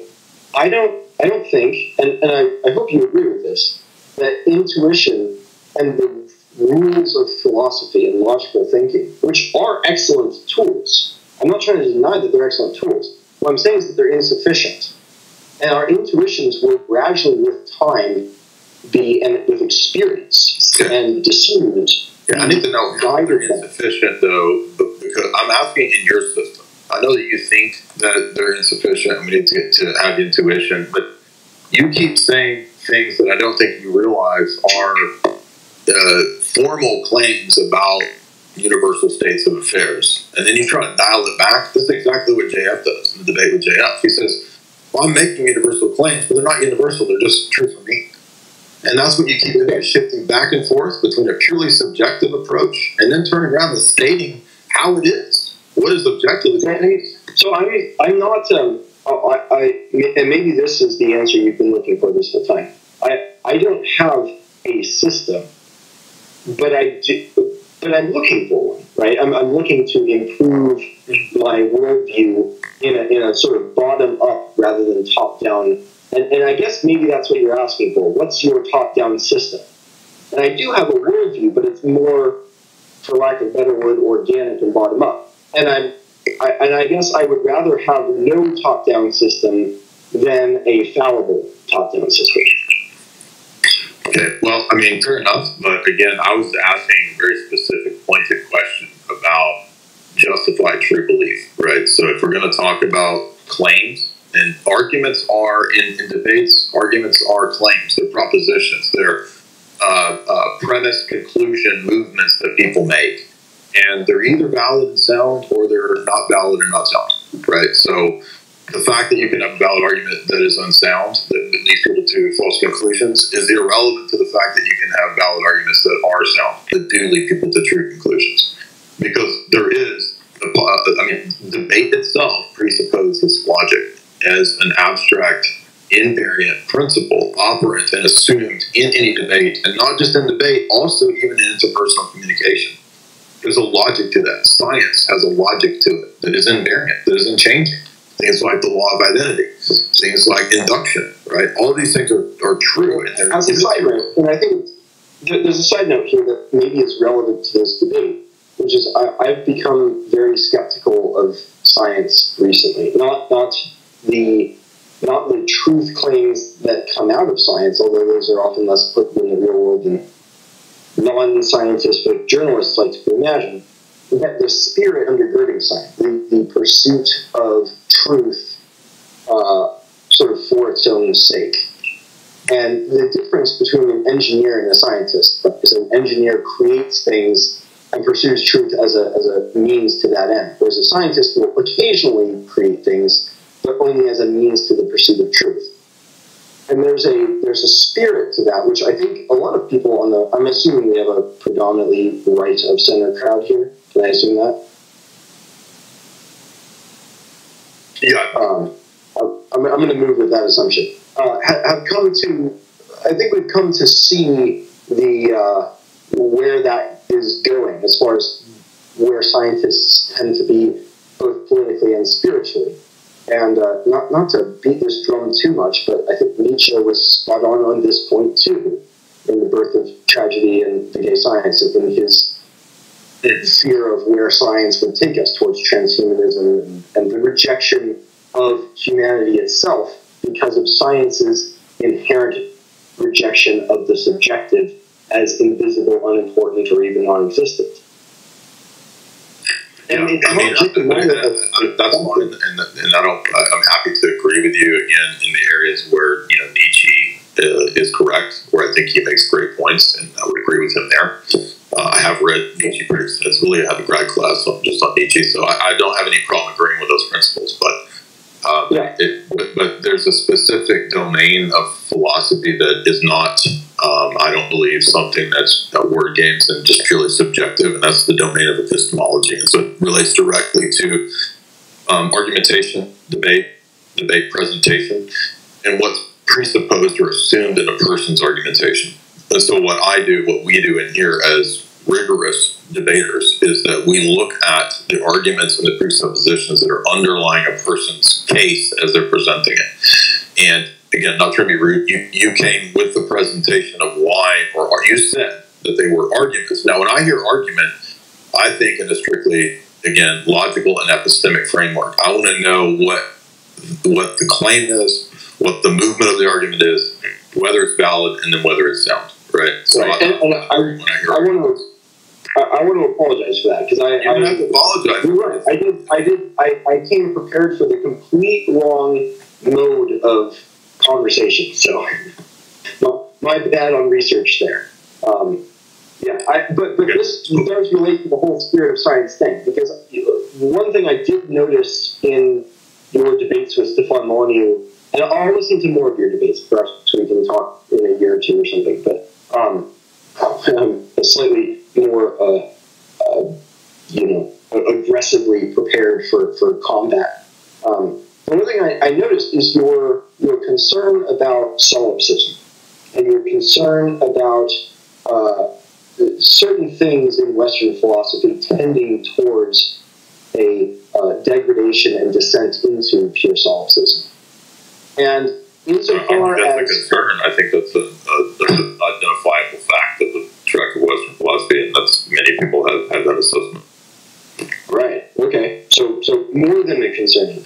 So insofar as the spirit of certain modes of communication is inclined towards certain ways of being and certain conclusions, the medium is the message, as Marshall McLuhan would say.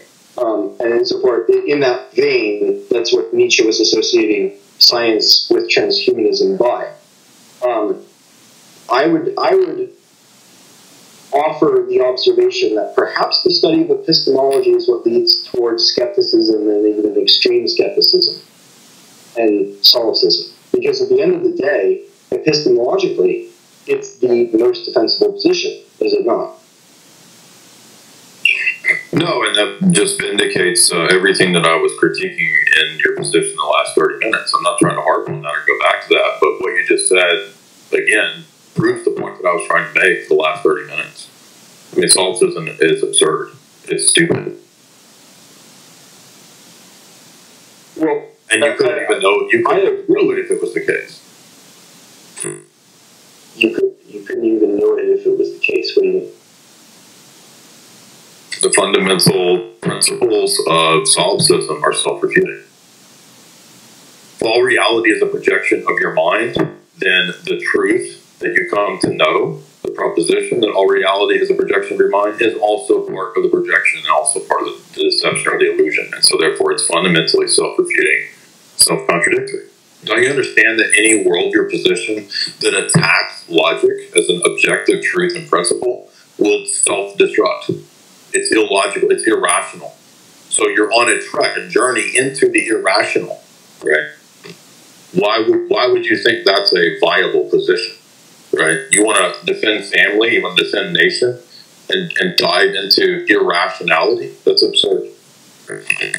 Well, I don't think appealing to objectivity and the universal is a way to defend. I didn't appeal to it. I showed that it's true by reductio.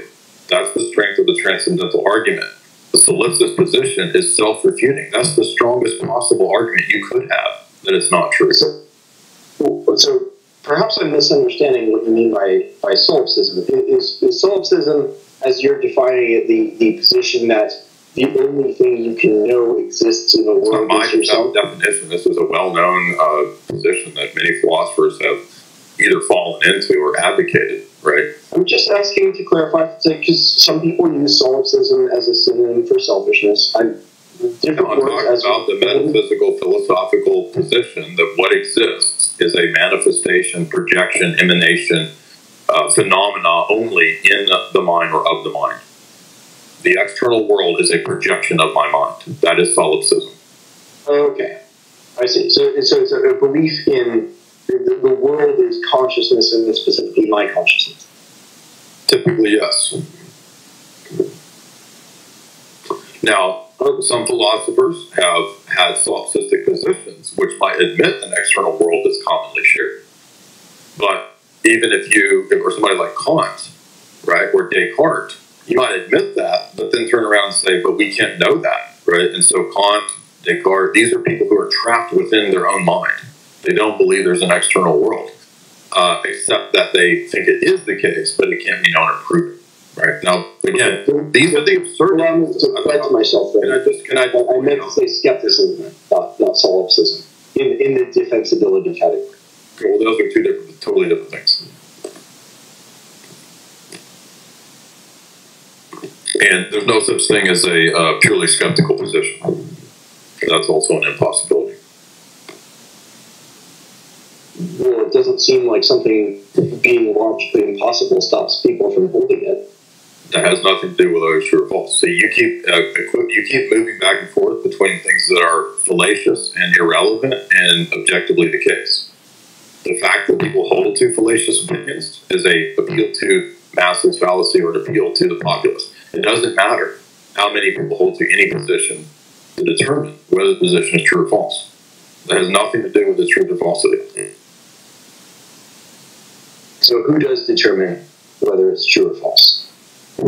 There's objective principles that we appeal to. That's the whole point. Don't you understand that? I mean, how could there be any debate? How could there be any discussion? How could anybody come to any truths if there wasn't some principle or absolute that is truth or objectivity? Like it's a transcendental necessity. There has to be objective truth, or else you can't know anything. Knowledge becomes impossible. This is the strength of the transcendental argument. How do I know that it's the case? Because the denial of it destroys the possibility of knowledge, and that's the strongest possible argument. That I think that right there is our our disagreement.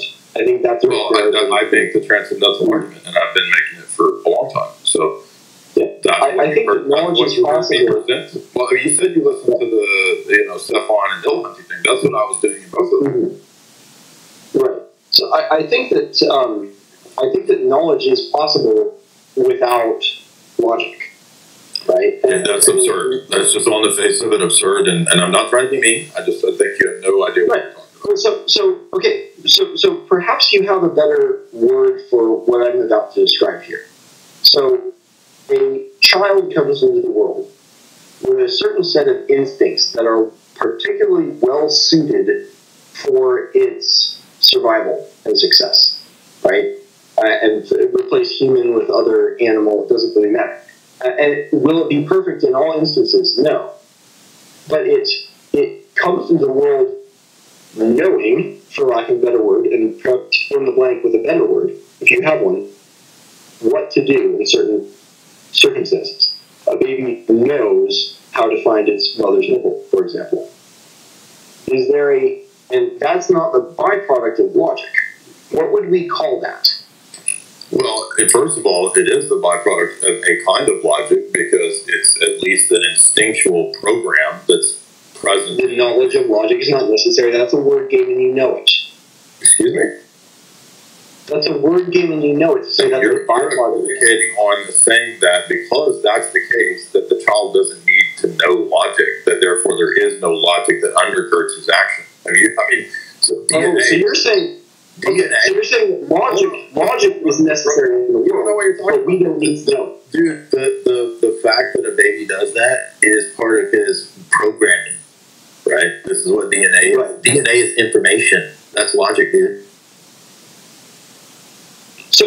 So you're, let me see if I understand this correctly. You're saying that logic is still necessary. We just don't need to have access to that logic to know things.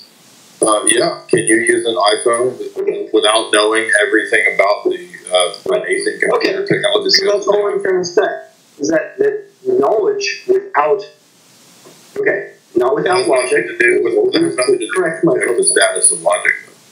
So you keep making these bad arguments that have nothing to do with the objective status of the things themselves.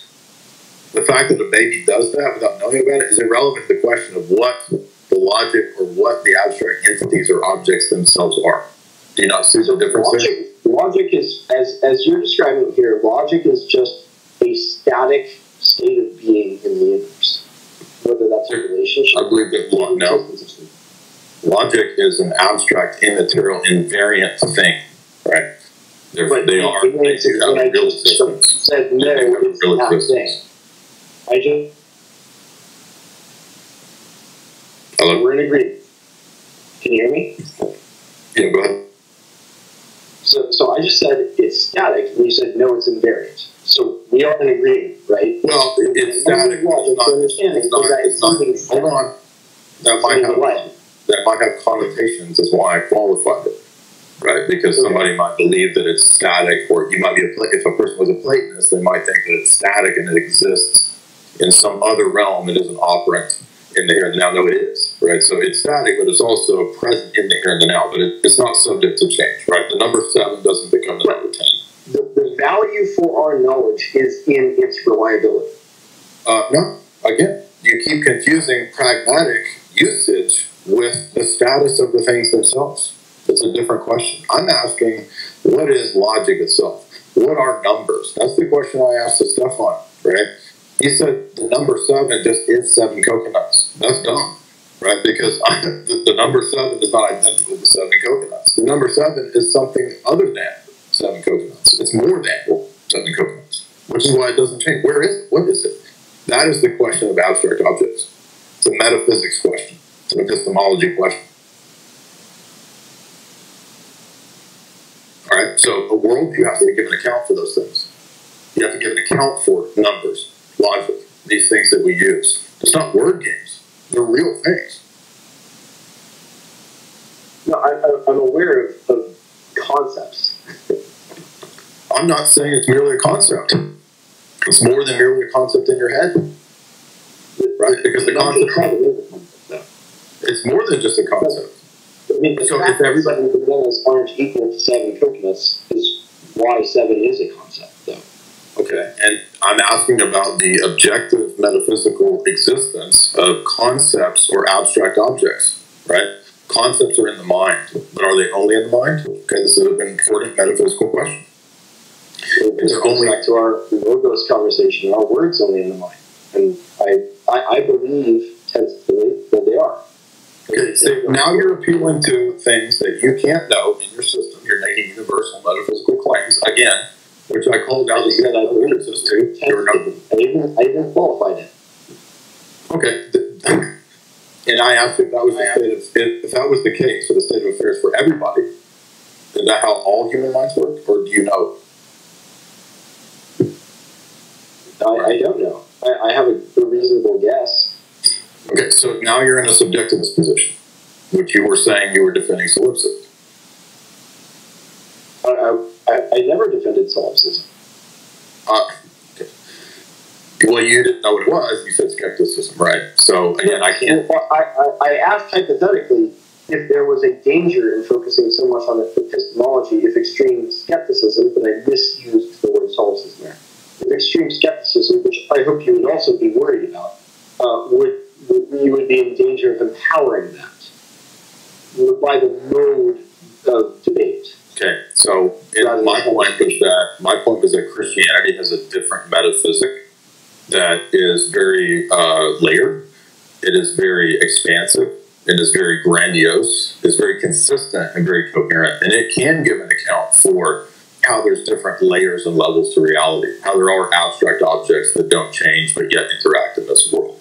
And the mind of God is one of the things that functions to solve in terms of problems, right? The mind of God is where you can say those things are encapsulated or housed, or how these things are strung together or held together. And so the world operates in a regular pattern, or what's called in philosophy induction, the regularity of nature, precisely because of divine providence, because God created the world to do that. It operates in a coherent way because there's a mind that's omniscient behind that created order. And that created order includes different types of principles, right? There's moral law, which I begin the whole discussion with, natural law, and there's divine law, right? And there's also laws, or logos, you could say, metaphysical principles that are operant in every creation or creature and in every relation. Logic, mathematics, all of those things are examples of logos for us. So for us, they're metaphysics. They relate to epistemology, right? So I was given an explanation, an overview of our metaphysic. And when I ask you, it's not to try to make you mad or to call you out. It's to get you to give an account for these metaphysical things. And it doesn't work to give an account for them, to give an explanation for them, a justification for them, to turn around and appeal to things that negate justification. that negate universality, like subjectivism, solipsism, skepticism, right? All of those things are contrary to what it means to give an account for, to justify something, to justify a claim, right? Because we all know that if I just came to the discussion, I said, well, look, I know that my arguments are right because you're a shitty person. Wouldn't we all agree that that's a bad argument? It's an ad hominem argument, right? So it's objectively the case that that's a false, bad, invalid move in a debate, right? That's why there are objective rules that govern logic, argumentation, critical thinking, and debate, is because it's impossible without those objective rules. If it's purely subjective, if we're all skeptics, if it's just word games, then all I have to do is come to the table and have a better rhetorical flair, the most jokes, the most mama jokes, the most insults, and I win the debate. And that's not a debate, right? That's why you can't. Logical chess moves. That's what chess works on the principles of logic. Chess is a highly logical game. So that it also illustrates my point, right? You can't move the chess pieces any way you want, right? Nor can you in a debate just do whatever you want. Therefore, debate assumes objective, invariant, immaterial, logical laws, principles, concepts, etc. That it's perfectly okay and valid for me to ask you, can you give an account for those things in your worldview? If you're going to use these things in a debate, in an argument, I want to know how you give an account for it. Christianity can give an account for those things. Now, you may not like it, you may not agree with it, but it can give an account, and it's a coherent account. And so my argument is just that. My argument is that the pagan worldview can't give an account for the principles that it uses.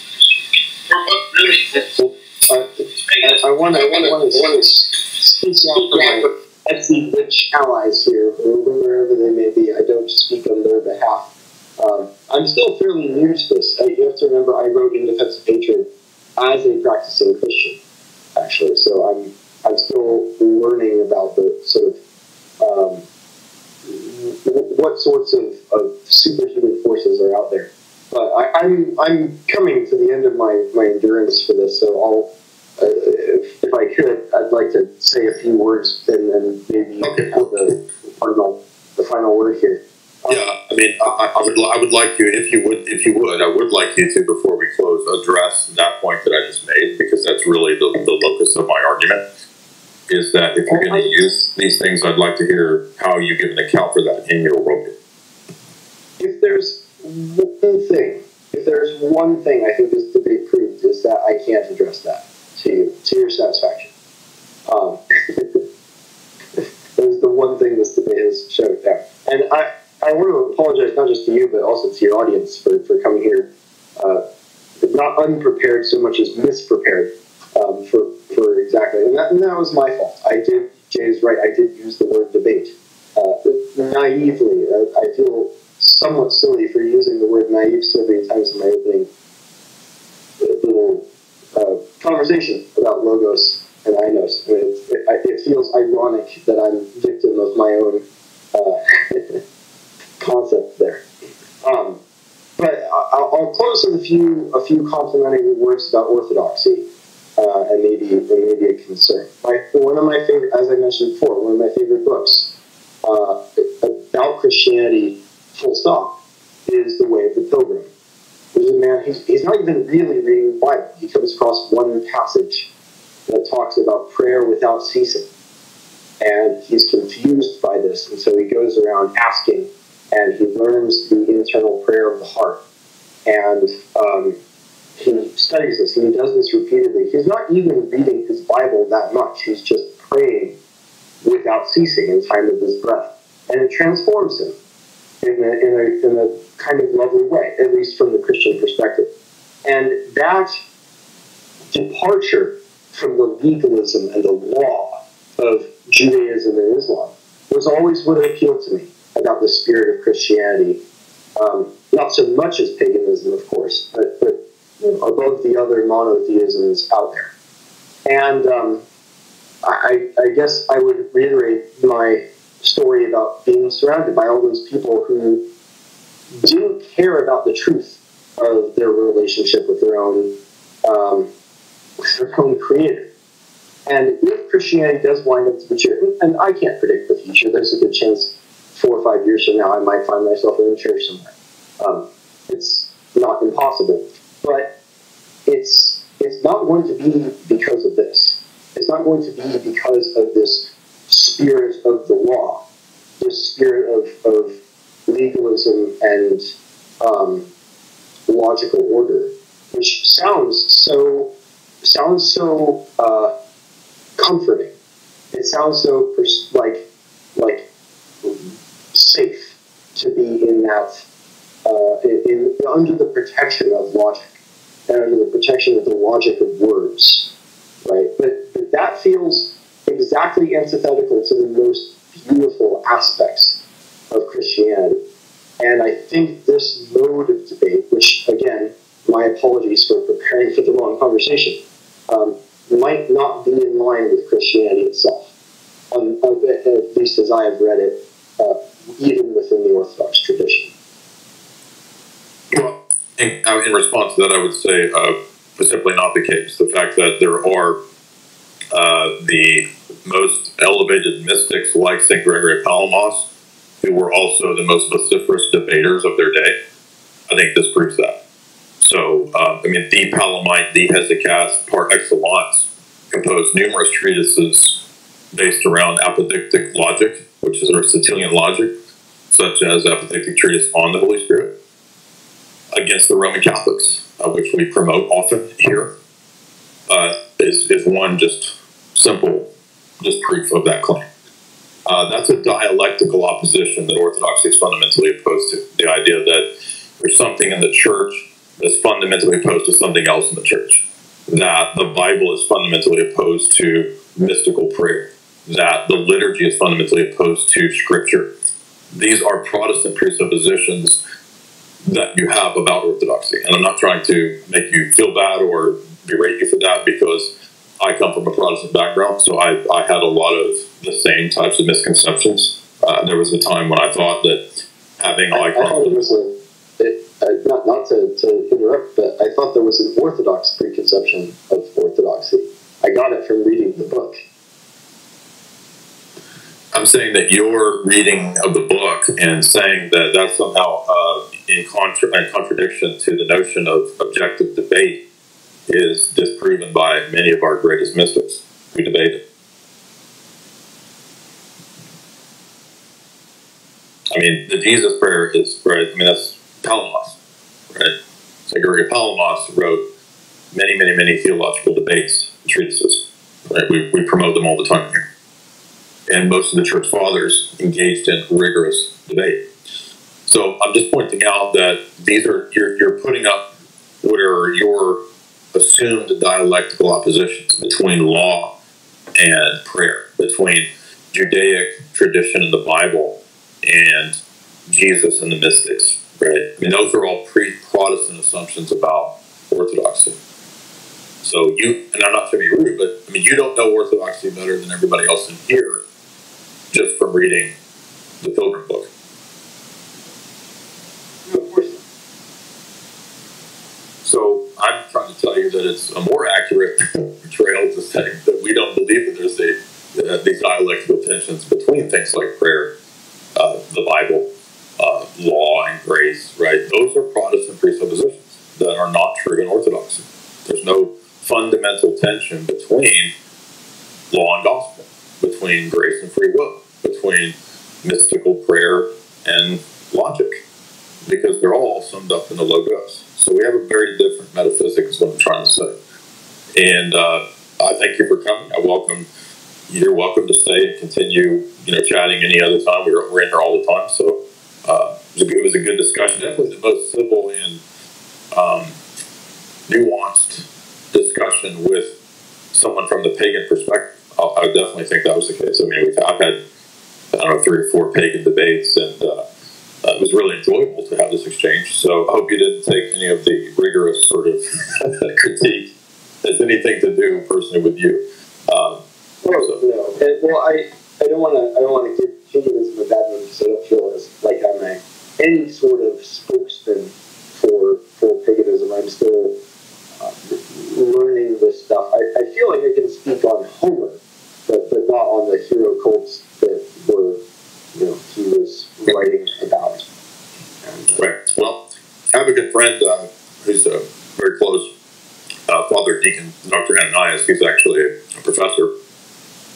He's an Orthodox cleric, deacon, and a professor of epistemology and logic. And he's a really cool guy. He's not going to be rude. Father Deacon, would you like to say anything in closing after kind of hearing this exchange? What your takeaway is? I would like to commend you on your civilness, and I really commend you on that. In fact, you had a good character. I think that's important in these sorts of discussions. So I think that came probably across to everybody. So that's something we can appreciate. And it's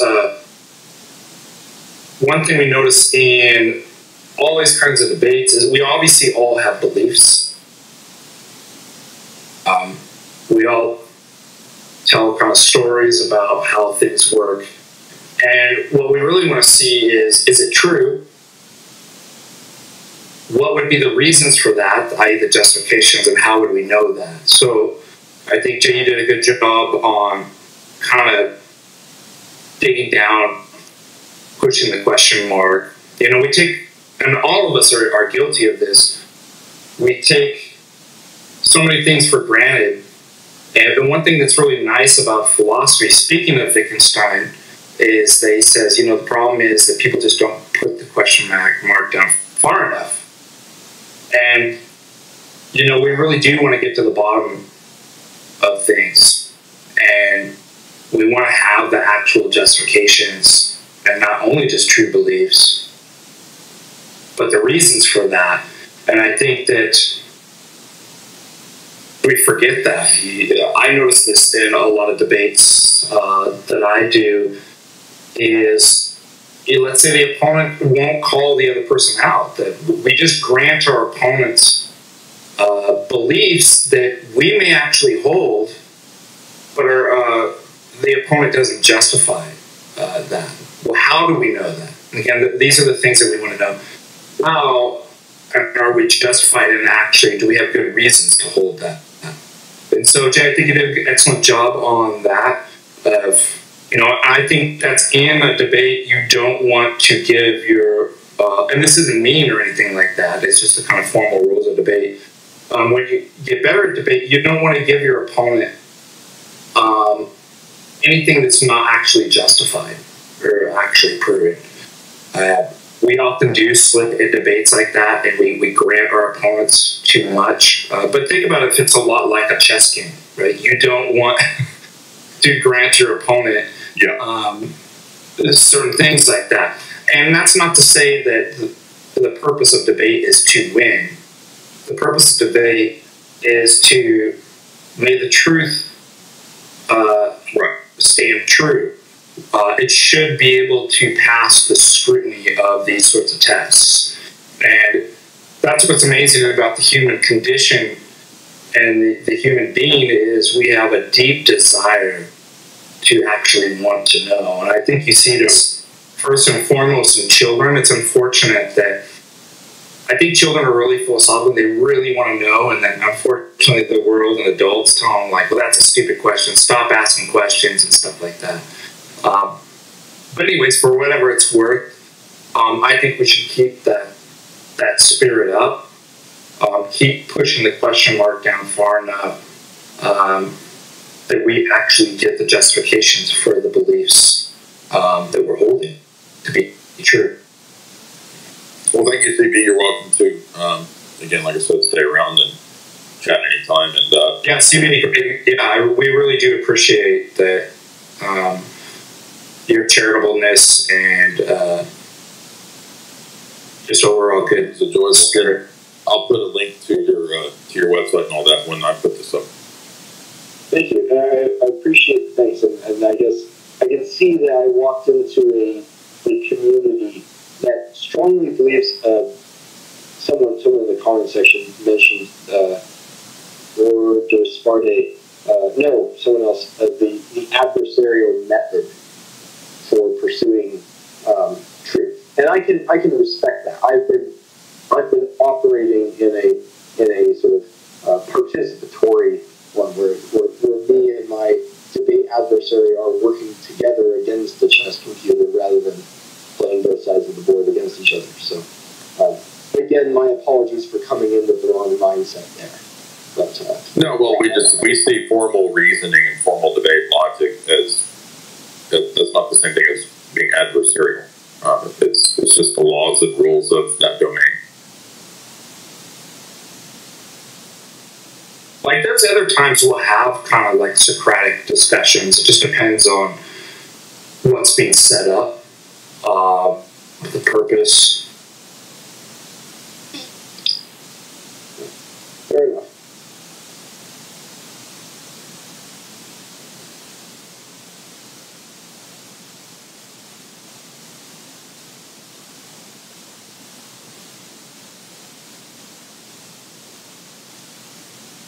All right, well, anything else you want to leave us with before we close out? Not particularly. I think we might have to have the conversation about justifying belief in God. Speaking of justifying beliefs, another time. Okay. Yeah, I'll be glad to do that. I wanted to add one other thing too. See that not only do we might do this to another person's position. I do this in my own positions. I'll actually go through, and Jay knows this too, especially when I work with epistemology. I'll try to take an argument and then find this. I'll play the objector, right? Like, okay, I've got to actually destroy this argument. I've got to break it down. Because then I'm trying to, I'm like, well, if it's going to work, if it's true and it's going to be justified, like, it needs to pass this, like, these kinds of tests. And so I'll take in that kind of adversary as far as arguments towards my own arguments. And I'm like, this is what this person's going to say here, and this is what. So it's not just a position, a tactic and methodology that we would take towards others' arguments. I do it to my own arguments, and if it fails, then I realize, okay, it wasn't a good argument. There was something wrong. As you would if you held that epistemologically, you'd have to. Well, I may even abandon and be like, you know what, I found a flaw. That's not. I'm not going to use that argument. I'm going to abandon. And I'll even take it to, like, the very best kind of philosophers out there, their opponents, and I want them to tear apart, at least attempt to, because if it passes that, then I'm like, okay, it's a good argument. This is actually good justification. If it doesn't, I don't want to hold something that's not good or true. So I treat myself that way too. Well, and that's the position I have as well. Although it's not necessarily the method I've taken, and perhaps that's a failure on my part. But yeah, there's no point in holding this if it's not true. Whether that's Christianity or paganism or atheism or Islam or humanism or whatever belief.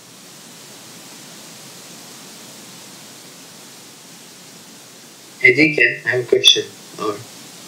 Yes, sir. Is dating forbidden or something? Yeah, I just have a question because I don't know about this one. Because I'm so confused. I don't know what that is. Well, dating without my approval and matchmaking, absolutely. I want you to make checks payable to. No, of course it's not. Of course, dating is allowed. Like having. So you were thinking it's Yeah, so you were thinking as opposed to like actual like matchmaking or something, like being signed. Yeah. Yeah, of course, dating's allowed. And even in Orthodox countries in which there are matchmaking, it's usually not what you think. The people always have a choice. That they're just